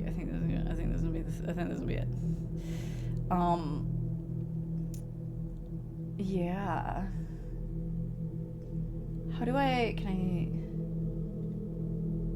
would like to download the image. Oh god. Yeah. I wanna save the picture. Oh god. Oh, there it goes. Okay. There it goes. Alright, I'm gonna keep it open though, just in case I wanna mess with it later. But from here, I'm gonna take a little breaky break, give my voice a rest, and then we're gonna do the bosses, which won't take as long. Because some games have almost no bosses. Oh, that's what happens when you hit shift F5. I turned Canadian for a second. You know, how's it going, Curry? All right, I am gonna take a little breaky break. I might run a little ad while we're away. This is a great track. It's very hype. We're gonna pause there. Yeah. Let's take a little break and then we'll come back and we'll do the boss. We are back and we are ready. We're just gonna listen to Silent Hill 4 because this is gonna go. This might go quicker because there's not nearly as many creatures to get through. We're gonna talk about the boss fights. There are a few boss fights in here that are technically not monsters. To say the least, that's fine. Also, there was one that I swear their picture was in here and it wasn't, so I had to add it during the break. So I'm going to have to edit the template so that it's actually in there, which is fine. We can make that happen. That's not a big deal. Thank you, Sigs. So let's get into it. We're starting with Silent Hill 1, of course. And going in order of games and in order that the bosses show up in the game. Should probably preface this with Shattered Memories has no boss fights. And Silent Hill 4 technically only has one because I don't count the Wallman puzzle as a boss fight personally. So, some games have a bunch and some games not so many. First off, we have the lovely lizard. Let me get this. The split head lizard. as a reminder, because we were talking about this before, Silent Hill 1 deals with Alessa's fears and Alessa's issues versus Harry's, right? And yeah, this big lizard monster was something she read about in a book and it really scared her. She didn't like it. The overall design is not that interesting. It's just not. You got a soft spot for it because it's that first boss, right? But it's just... I think we could safely put the split-head lizard at sea. It's not a big deal. It's okay. It's okay. He'll have company because Twin Feeler here, aka big old caterpillar, big old burrowing caterpillar, is also, it's just a caterpillar. Yes, you get the hunting rifle in there, and I forgot that it was literally right there in our run of it. So we didn't even get to use the hunting rifle when I did it for the fucking stream, which was hilarious. I forgot that it's literally just in the room with the twin feeler. You just have to run over to the wall. But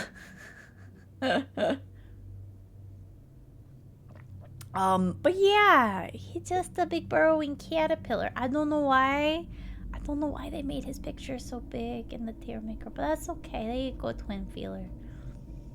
Float Stinger, on the other hand, while they are just a moth, they are just a poisonous moth, I have this soft spot for them because they've got such good music.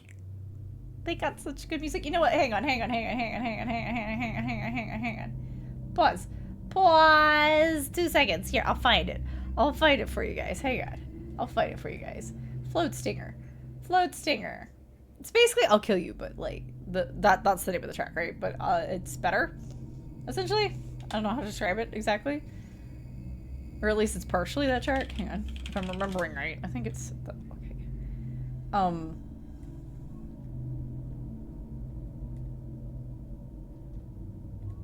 Oh, there's an old lady cat yelling outside. Like, hang on. Listen to this beat.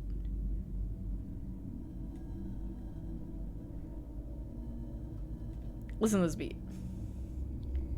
Look at this.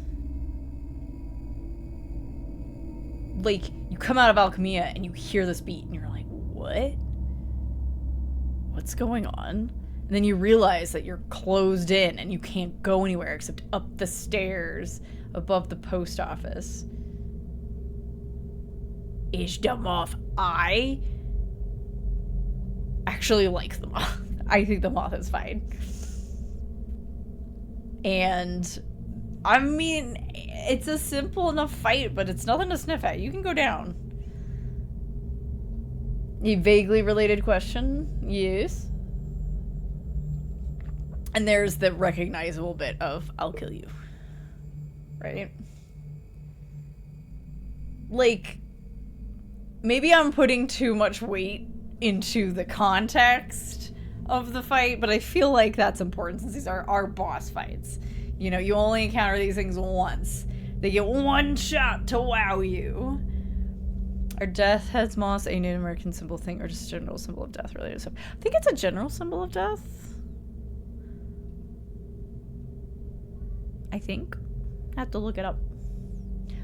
Because I don't actually remember it being a thing that I learned as an indigenous, you know, belief, but worth looking up. Yeah, I don't know. I like the Float Singer just fine. I like Float Singer just fine. So I'm gonna give them a B. I'm gonna give them a B. They get to be a B. Because they get a hype moment. They get a hype moment. Alright, 2 seconds. I'm gonna let this cat in. Old lady's yelling. Yes, ma'am. Yes, ma'am. You coming in? Are you coming in?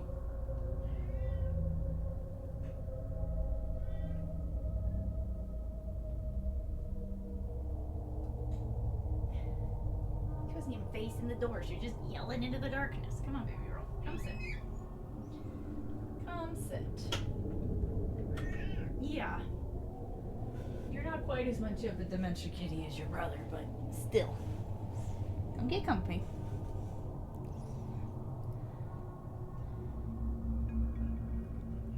Okay. So, next up, technically not a monster, but kind of becomes a monster. Possessed Sybil. Who you can fight, or if you've got the goo, you can throw the goo at her. Honestly, also gonna make this at least a B fight. I might even move it to A. Just because, like, this is one of those ones where you're like, oh no! And she can whoop you good. She can whoop you really good. The incubator. Okay, so you only get this fight if you're getting one of the bad endings in Silent Hill 1. And it's just a lesson on a big white glowy gown. And they are referred to as the incubator, which is really fucked up.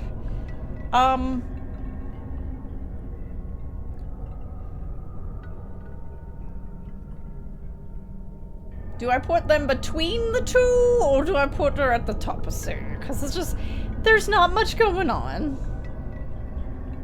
Lady in glowy dress, you know? There's not much happening here. Also, you're getting a bad ending, so it stinks.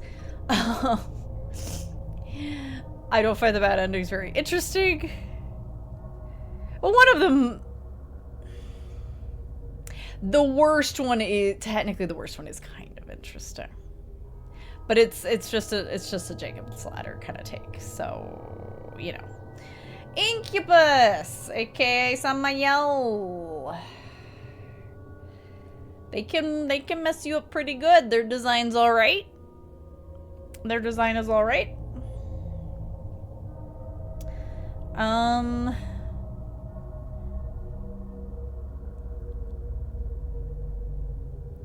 But the fight, yeah, like the boss fights in one just aren't that, like, they don't stick with you as much. The overall experience sticks with you in Silent Hill 1, but let's just keep you here for now, Incubus, Succubus, Creature.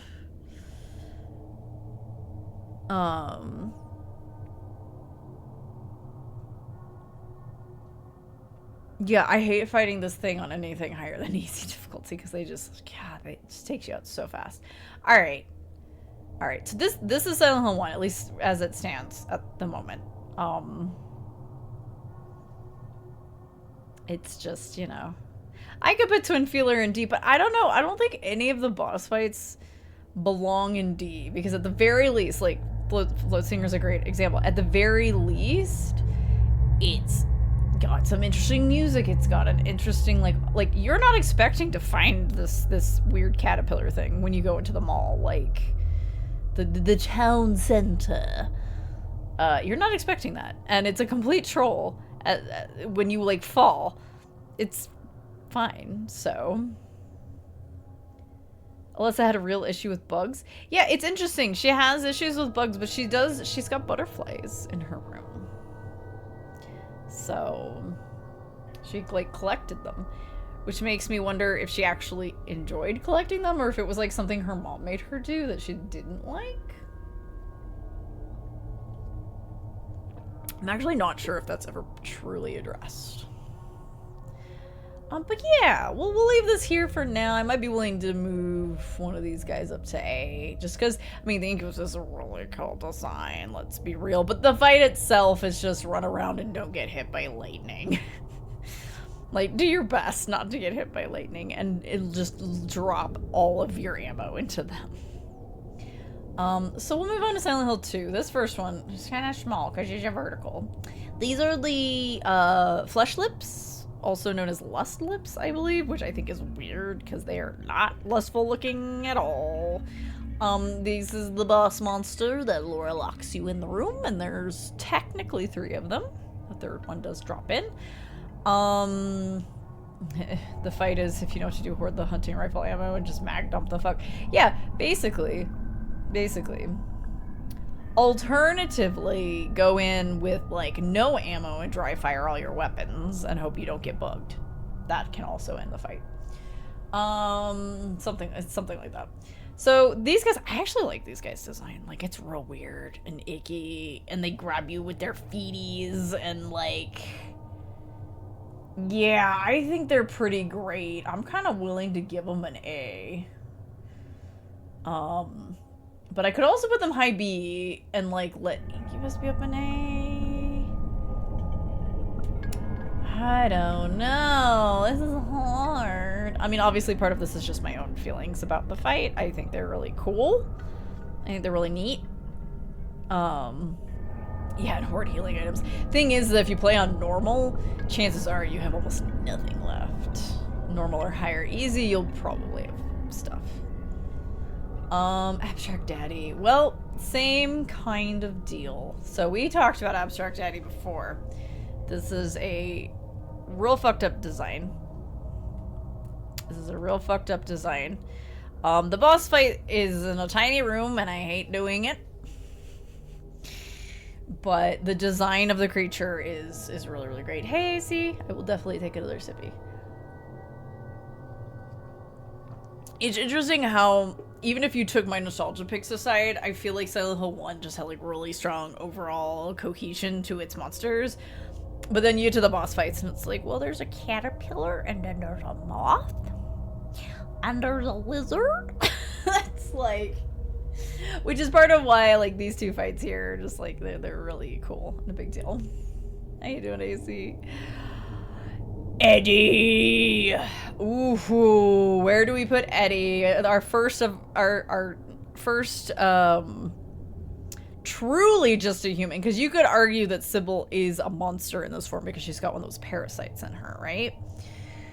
Eddie is really and truly fully just a person. And while oh, where do I put Eddie? Oh no. The fight is so, like, the first part of the fight is silly because you're just two grown men shooting at each other point blank in a tiny room with fog. But once you move into like the meat freezer area, it really, like, that's very atmospheric. And there's a lot of, you know, we've actually stayed away from talking too much about symbolism, but speaking of symbolism, so like in that first room, I think the reason why they had it split up the way that it is, even though that first part is kind of silly, it's because they wanted to give you this sense of like, maybe I have a chance to talk some sense into Eddie. You can't be evil. Like, no. And then you go into the freezer area and the entire room is just screaming, murder him. It's like, there's no going back. He's gonna kill you or you're gonna kill him, one or the other. Like, and then you have just the imagery of the meat hanging, a butcher, which is all Eddie really comes across as. Like, here's a guy that you actually could have a lot of sympathy for, but oh no, you killed a dog. Oh no, you think it's okay to just go around shooting anybody that doesn't, like, that says anything mean to, like, he's a product of his environment, obviously. Like, there was nobody there for him, and it, you know, his life experience turned him into a monster. I don't know where to put him in the tiers, because symbolically it's actually a really powerful fight, and it's a powerful fight for James's, like, what's going on behind the scenes of James's, like, mentals, like, what's happening, and, you know, it's going places. And so, like, I don't want to put this any lower than a B, but I don't know if it deserves to be an A, frankly, you know?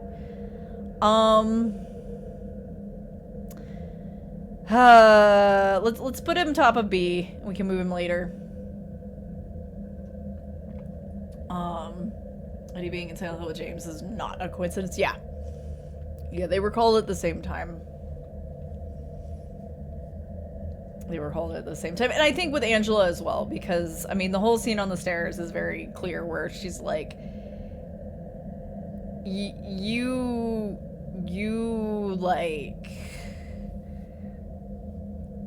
can't save me. James, you can't save everybody. Like, not everyone can be saved. And there's not, like, a magical fix for everything, right?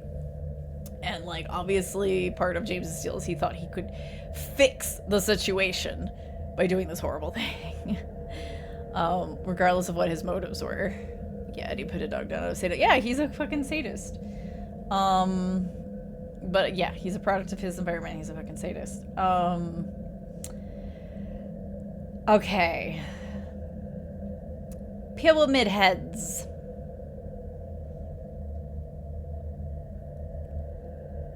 If I were to talk about their fights separately, which I thought about doing, I thought about putting 2 pictures in here and doing the 2 fights separately. But let's just wrap it into one. Let's just wrap it into one. S tier, first of all. The initial going up against him, I would say, is only maybe A or B. You know, it's not... It's more of the, oh my god, because...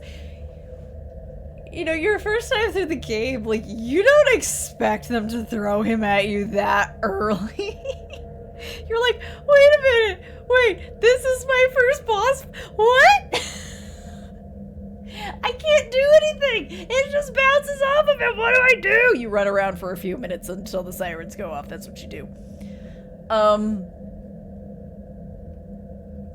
Which is great. Just establishing Pyramid Head as like this untouchable creature, which makes them so much scarier when you encounter them as like a regular enemy. You're like, what are you doing here? No! Even once they give up their great knife, like, it's still terrifying. You're like, no, that spear, it has a long reach. Running from them in the hall with Maria, like, it's freaking scary. And then you get to that last part before the final boss fight. You fight them before the final boss, and they're both there. You have 2 of them, and again, it's like you're going up against this thing that you already know is kind of unkillable. Like, maybe you're doing damage, but like, it really feels, you're like, am I? And here's an interesting thing, and I learned this from specifically watching the Woolly Versus playthrough of this game, because they QA'd that fucking hallway scene with Maria to see if you could actually, like, stop it from happening, or like what would happen if you like unloaded into Pyramid Head. And the same thing happens in that part that will happen later if you're paying attention in this last fight with the two Pyramid Heads. They slow down once they've hit a certain damage threshold, and then over time it's almost like a heal. Like, they start speeding up again if you don't keep doing the damage. But they slow down quite a bit, actually, if they've taken a lot of hits. It's a very interesting, like, a little mechanic hidden in there with them. So yeah, and you will notice it in that last fight, like, as they get slower, you know that you're quote unquote winning the fight, but you can never actually take them out yourself. Like, Pyramid Head cannot be killed. They're intangible. Like, you can't kill this thing. They can only end themselves. They can only choose to stop. Which is like a whole thing. Anyway, I don't know. S tier, I find Pyramid Head quite frightening. I think they're great. However you view James's journey through that game, Pyramid Head is great. And I totally understand why Ito has very strong feelings about this character that he made. It's very understandable, because yeah, I mean, they kept trying to reuse Pyramid Head in later stuff, but it's just like, no. But he's visually a good poster boy, you know? Alright, and then finally we have Maria / Mary, and gosh, I kind of want to put her in S tier as well, but again, I'm getting caught up in the symbolism in this situation. It's something that you don't necessarily notice your first time through, but think about how many bed frames and representations of bed frames you see in this fucking game. And then because Mary was sick in bed, James did a horrible thing to her while she was sick in bed. There's so many fucking beds and bed frames in this game. Which might be the reason why so many people latch onto the horny James idea. But yeah. I really like this design. There's also something nun-like about the image. You can't see it from this angle. You have to see her sitting upright. There's something about like the headpiece that makes me think of like a nun, and therefore also makes me think of a nurse, right? Caring for somebody. Oh god, this is hard. And she's got like the butterflies, moths, things that they send out at you, and I don't know, I think they're pretty great. Like, maybe the fight itself doesn't come across that interesting, but their design is just like, it's really great. I'll put her at the top of A, but I might bump her up. I like her a lot. Alright, we're getting into Silent Hill 3. Splitworm. Splitworm's at least more interesting than Splithead Lizard.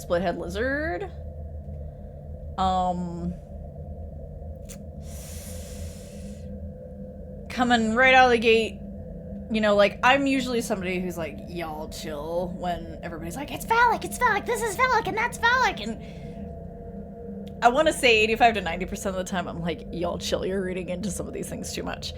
Splitworm, though! There's a lot of stuff going on in 3 that are very much definitely about,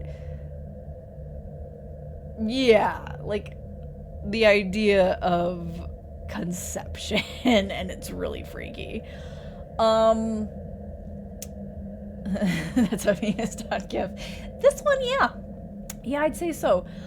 The fight isn't that interesting, and they are not that interesting looking compared to some of the others. I'm gonna put them at top of C for now. We might put them at the bottom of B. They're not that bad. But they're not that interesting either, right? It's a callback, right? It's a callback to the lizard.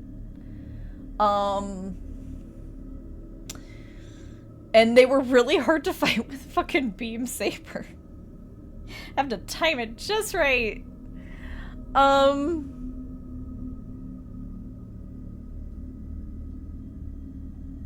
Alright, Missionary. The scrapers are the mini version of this guy. They've got like blades just directly on their arms. He's got these more extendy blades. He's cool. The fight's not that interesting, but he's cool. I like him as a design. Like, I like his, I feel like his design is a little bit stronger than the regular scrapers just because he's got, like, these weird extendo blade things, and he has the dubious honor of having been the one to actually deal the killing blow to Harry. So we all hate him for it. As far as a fight goes, it actually, usually, you've locked into a weapon or two that you like. So this fight usually isn't that bad. You're just like, I'm gonna demolish this dude. I am going to demolish him. And I am going to get vengeance for Harry. I'm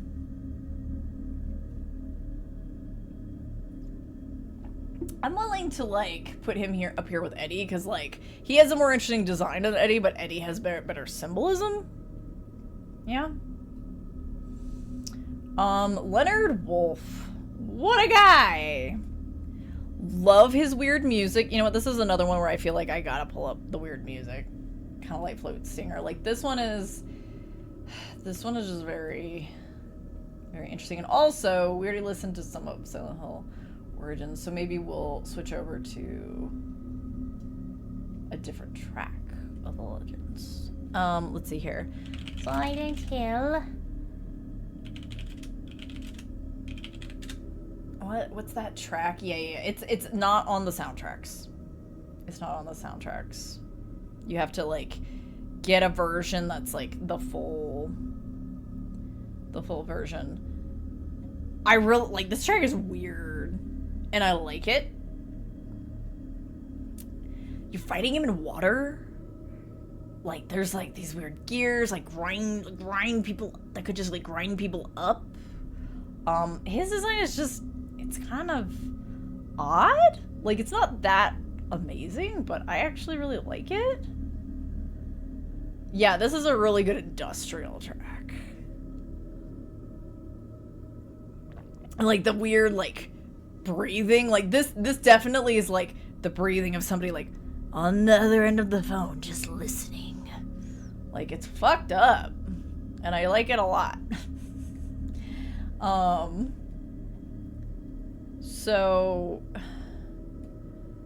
Leonard Wolf, straight up. He gets to be A, I think. I want to say Leonard Wolf gets to be A. It's weird putting him above Eddie, but I don't know, man. It's fucked up and I like it a lot. Could be a Vox quote for this series, to be honest. It really is. Like, sell me on the Silent Hill thing. Well, it's fucked up and I like it a lot.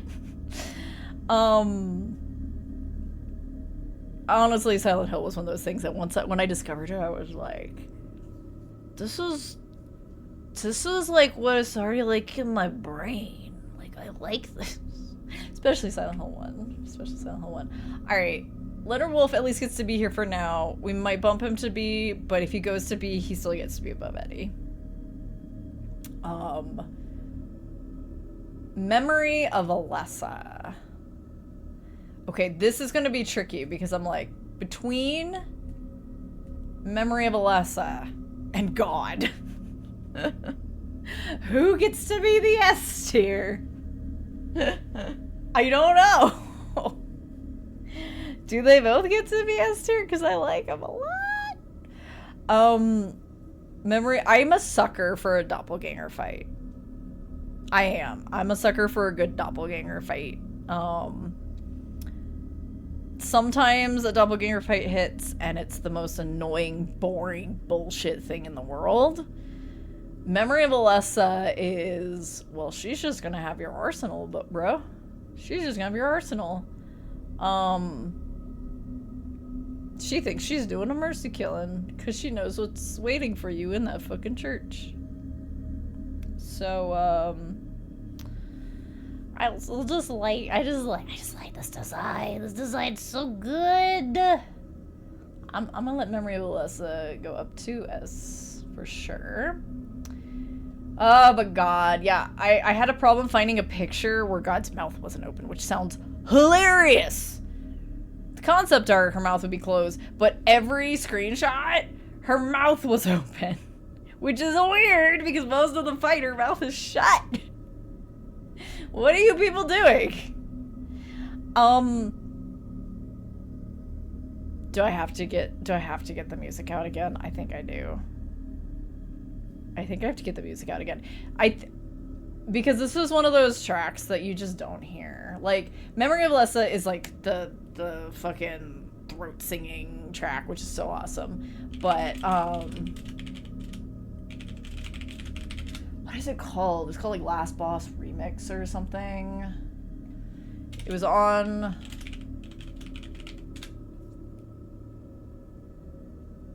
Yeah, I think it's this one?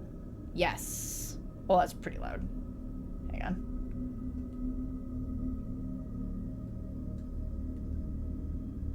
Like, there's something about this that's so, like, I love that they went with the organ. You're in a church and they went with the organ and there's kind of almost imagery because you just came down below and I don't know. It's great. It's all like bombastically like fire and brimstone, like God is here. and you're gonna kill her. It's great. And I'm gonna let it play for a second because this music, like some of these fights, the music absolutely plays a lot into how, like, the overall feel of the fight is. Like, the only reason why people can, like, get through this fight on more frustrating difficulties and doing things like katana runs and stuff like that is because of the music. The music is so good. Like that piano that comes in. Like, okay, I'm gonna get really, like, floaty weird lady on you for a second here. You have the bombastic fire and brimstone of God is here, and the piano is Heather. The organ is God, and the piano is Heather in this situation. That's how I see it. Anyway. That's my weird crystal floaty lady comment for today. Anyway, so. God is pretty cool. I would say God's a pretty cool fight. I like it a lot.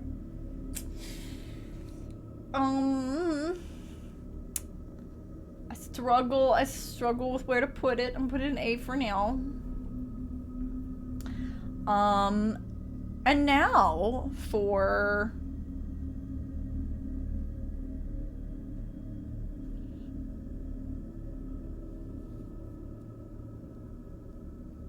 let's see, I'm remembering.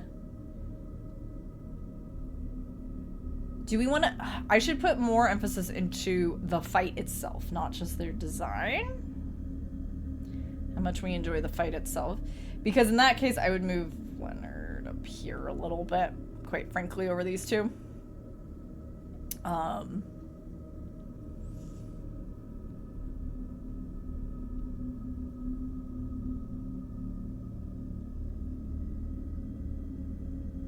It's time for the one and only boss fight in Silent Hill 4.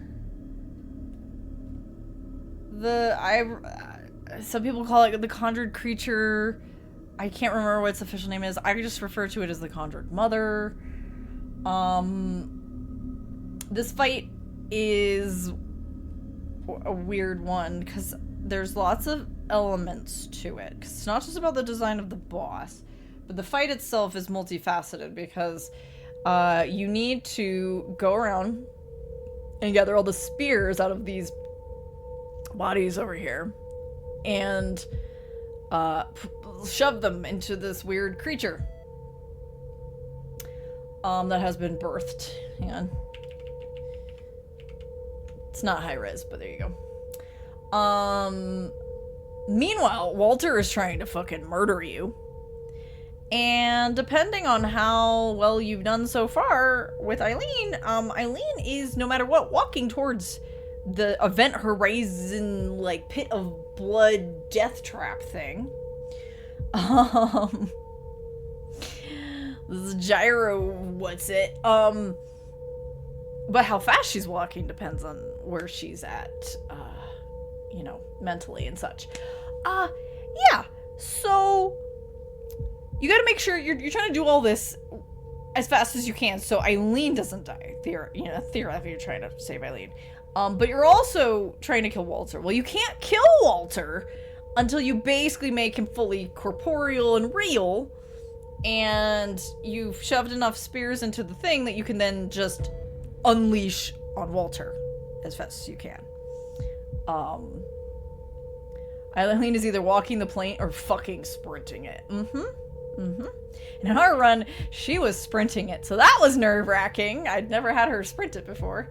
I blame me taking too long in the water prison. Yeah, it's a very interesting fight. This fight is really cool. There's a lot of different things going on. My only trouble is if I want to give it A or S, frankly. I'm gonna put in A. I'm putting A for now. Because, like, the Memory of the Lust fight isn't necessarily that interesting. I'm just caught up in the symbolism of it, but that's also what's happening here with these three. So they might. We'll see. We'll see how this goes. Because we're finally at Silent Hill Origins.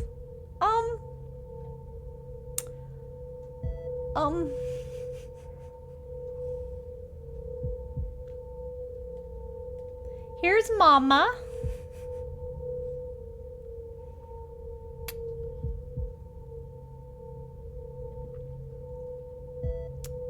She wearing a big hoop skirt over her head.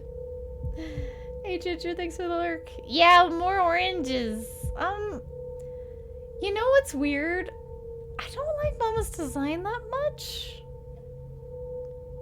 But it isn't a bad design. Like, I don't know, there's just something about it that I'm just thinking about the fight and how not interesting it is. Unfortunately, the Silent Hill Origins fights are generally just not interesting. Yeah, I don't know. I'm not that into her. I'll put her here. She's at least slightly more interesting than she's in the incubator, which is basically the incubus fight, but you're dealing with a lady in a glowy dress. Caliban. I already talked about my disappointment with Caliban. Caliban just... I want to like them. I want to like them. I love that we got to go to a theater. I love that it's Tempest themed. I love that we did all this stuff. Why so boring? Why so boring? Why so boring? Caliban, yeah. I'm not sure if I'm willing to put anyone in D. Just because, you know, music and stuff comes into it. But I legit can't think, as much as I adore the Origins soundtrack, which we are listening to right now, as much as I adore that soundtrack, I can't think of what song plays during any of the fucking boss fights. I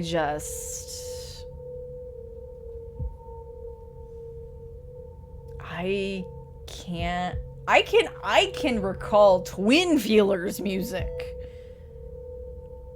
I can't recall Caliban's or any of the others, frankly.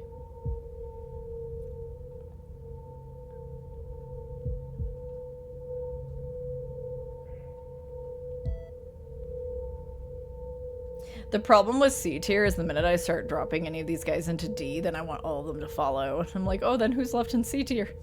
Whoops. Butcher! A perfectly serviceable design that unfortunately ends up just coming across as Pyramid Head Light, even though that's not the purpose, it's not the function that he has. He's literally just the Butcher. Unless you really want to do the bad ending, in which case he is just it's just Travis. Yeah, serviceable design,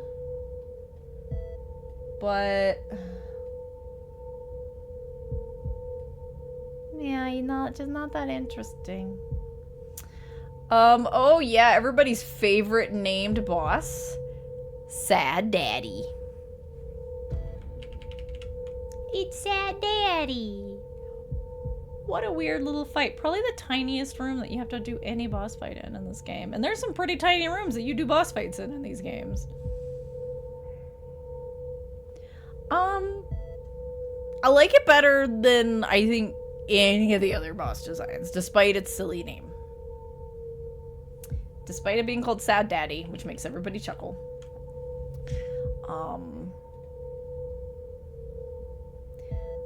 It's at least got a more interesting design. But the fight itself... bleh. Bleh. Bleh. I say bleh. Oh boy. Did you want a demon in your game? AKA Alessa's dream? Question mark. This was the most... Who told them this was a good idea? Who told them this was a good idea?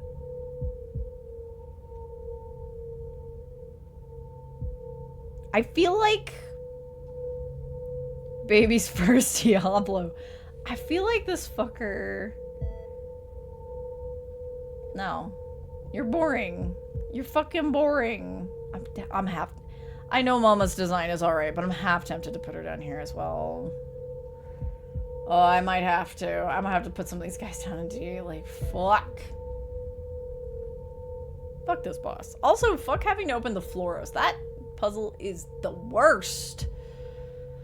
Alright, these pictures aren't necessarily great representations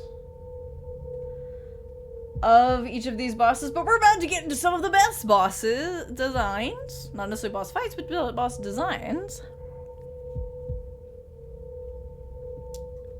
In fucking Silent Hill. Sepulcher!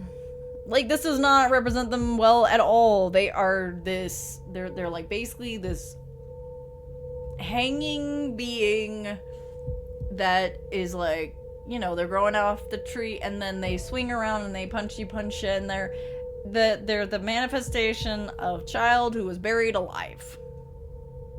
That's pretty metal. They might be the least interesting of the bunch, but they got a terrifying setup, right? That fight is fine. Hey, Corgi. D40 blows. I will get my sippies here. I actually don't mind this fight, and I find them kind of interesting. So, I might put them... I can't decide whether to put them here or here. You know? Here or here. You know? I feel like I have to keep Float Singer at the bottom just because I'm technically they're just a moth, no matter how epic I think their fight is. Yes, no shrimping. I'm allergic. Scarlet. Okay, well this is an easy S for me. Scarlet I adore. I adore Scarlet. They are and it's not just because they're dull. I have always adored that fight. When I used to play this game a bunch when I was younger, all the time for like a comfort thing, I would go out of my way because like I got really good at doing this fight, and I would be like, oh, the fight ends too quickly. I really like Scarlet, so I just like dance with her basically, just avoiding her hits because I wanted to make the fight longer. That happened accidentally during our run. That wasn't supposed to happen. She was not taking damage properly. But yeah, Scarlet's S tier. The music, her dullness, the fact that she turns into this bizarre spider thing. Yeah. Then we have Asphyxia, who I like a lot. She's at least A tier. I like Asphyxia. Is the fight that interesting? No. I like Asphyxia's design.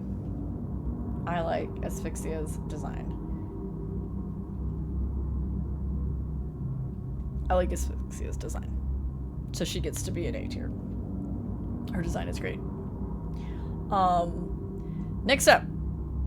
See, Homecoming's easy because there's only one, and I forget that it exists, that this is technically a boss fight, because it's just a dude. Speaking of evil dudes, this guy's a piece of shit. And you feel so good about taking him out. You really do. You feel great. Fight's not that interesting, though. So, you know, Curtis, I don't know where to put you here. Butcher, I'm sorry. I gotta bring you down here. I'm sorry, y'all. They're just so boring. They're so boring, but their design is just enough that I feel like they should stay in C. I don't know. Evil dude that's evil. He's pretty evil. I don't want to put him too high up because it does feel good like taking him out, and he's a very scary man. However, he's still just a dude. But he's more interesting than these guys. That's for sure. And then finally we have Amnion, the pregnancy creature. I don't like Amnion. I actually think their design is weaker than Sepulchre's personally. But I'm also biased because I have a phobia of pregnancy. I will say that it is pretty messed up and should probably actually go in B for its design, but I hate the fight. I hate the fight. I don't like it. I don't like it. I don't like it. And don't worry, it's a spider. They're not real boobs. Okay, here we go. Another just person. A bunch of just persons. Alright. Fighting Anne. I actually have this in slightly the wrong order because you actually fight Boogie first. Yeah? Fight Boogie first. Boogeyman. The Boogeyman. This design is fine. It's a big scary guy. And no matter what you think of the design, I would be pretty terrified by somebody coming at me with a hammer with a cinder block on the end of it. I would be, this person means business. And their business is my destruction, and I don't like that. So while it's not, like, wildly interesting, I'm still willing to, like, make it a high C. He's still scary. Yeah, he's still scary. Like, Boogeyman is actually kind of scary. They're just not, you know, the fight itself's just not that interesting. Like, don't get hit. They got a shockwave. And then later, when you're fighting Anne, you have those abilities. And she's just a lady with a gun. Unlike Sybil, who you feel bad for doing things to, Anne has been kind of rude and wants to kill you. So, of course, you're like, alright, I'm coming at this lady. And then at the end, you know, you pick whether or not you're going to spare her, and that partially affects your ending. She boring. But you know what? I can't handle this. This guy, no. I can't handle it. This fucking demon. And then finally we have Wheelman, which is an interesting fight. It's very bombastic. It's not my favorite, but it's interesting. Got an interesting design. Got lots of stuff you gotta do, you know? You know?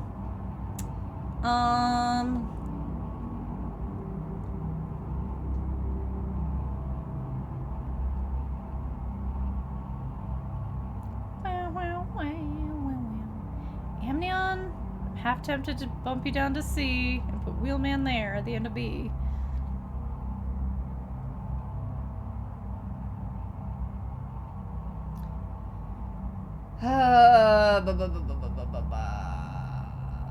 He has more going on in his fight, that's for sure.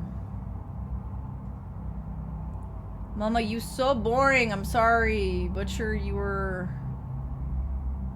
also boring. Oh. No, Caliban, you're coming down here too. Alright. I would rather fight the twin feeler. I really would. Than do these fights. I'm just saying.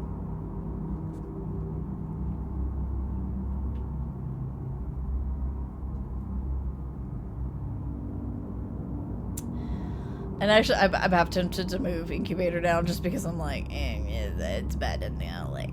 But, you know what? Alright, let's see here. Let's see.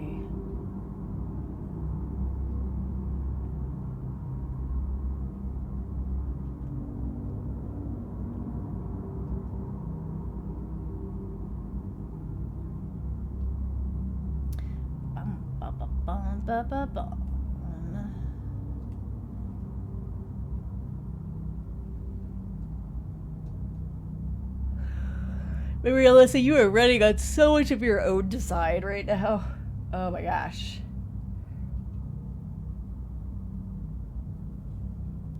Do I bump God up? Do I bump God up?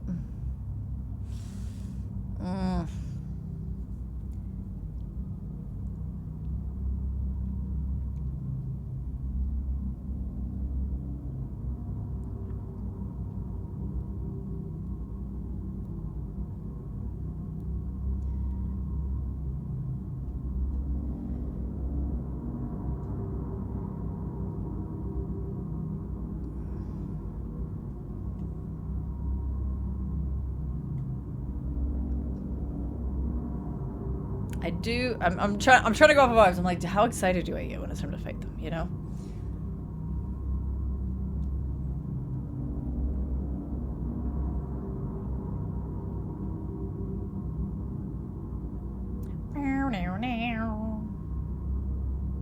Trying to think if there's anybody I'm forgetting too. Like I said, I don't count the wall men puzzle as a boss fight, so I kept them in the regular. This is rough, because this is another one of those things where I'm like, if I went purely on, say, concept, this list would look a lot different. It will look a lot different.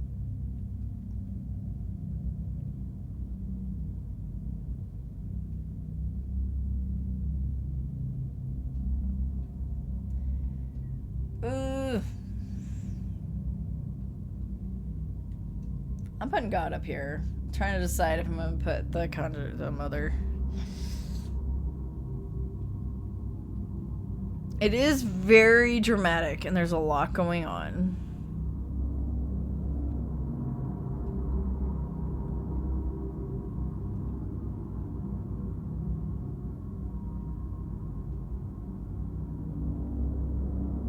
But I think we might keep it here.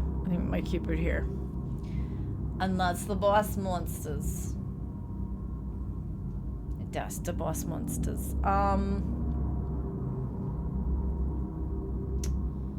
Yeah. Funny how it's like almost less exciting. But like the good ones are just so good. And the ones that are like so-so are like, I don't know. I don't know about that. But yeah, there we go. We did it.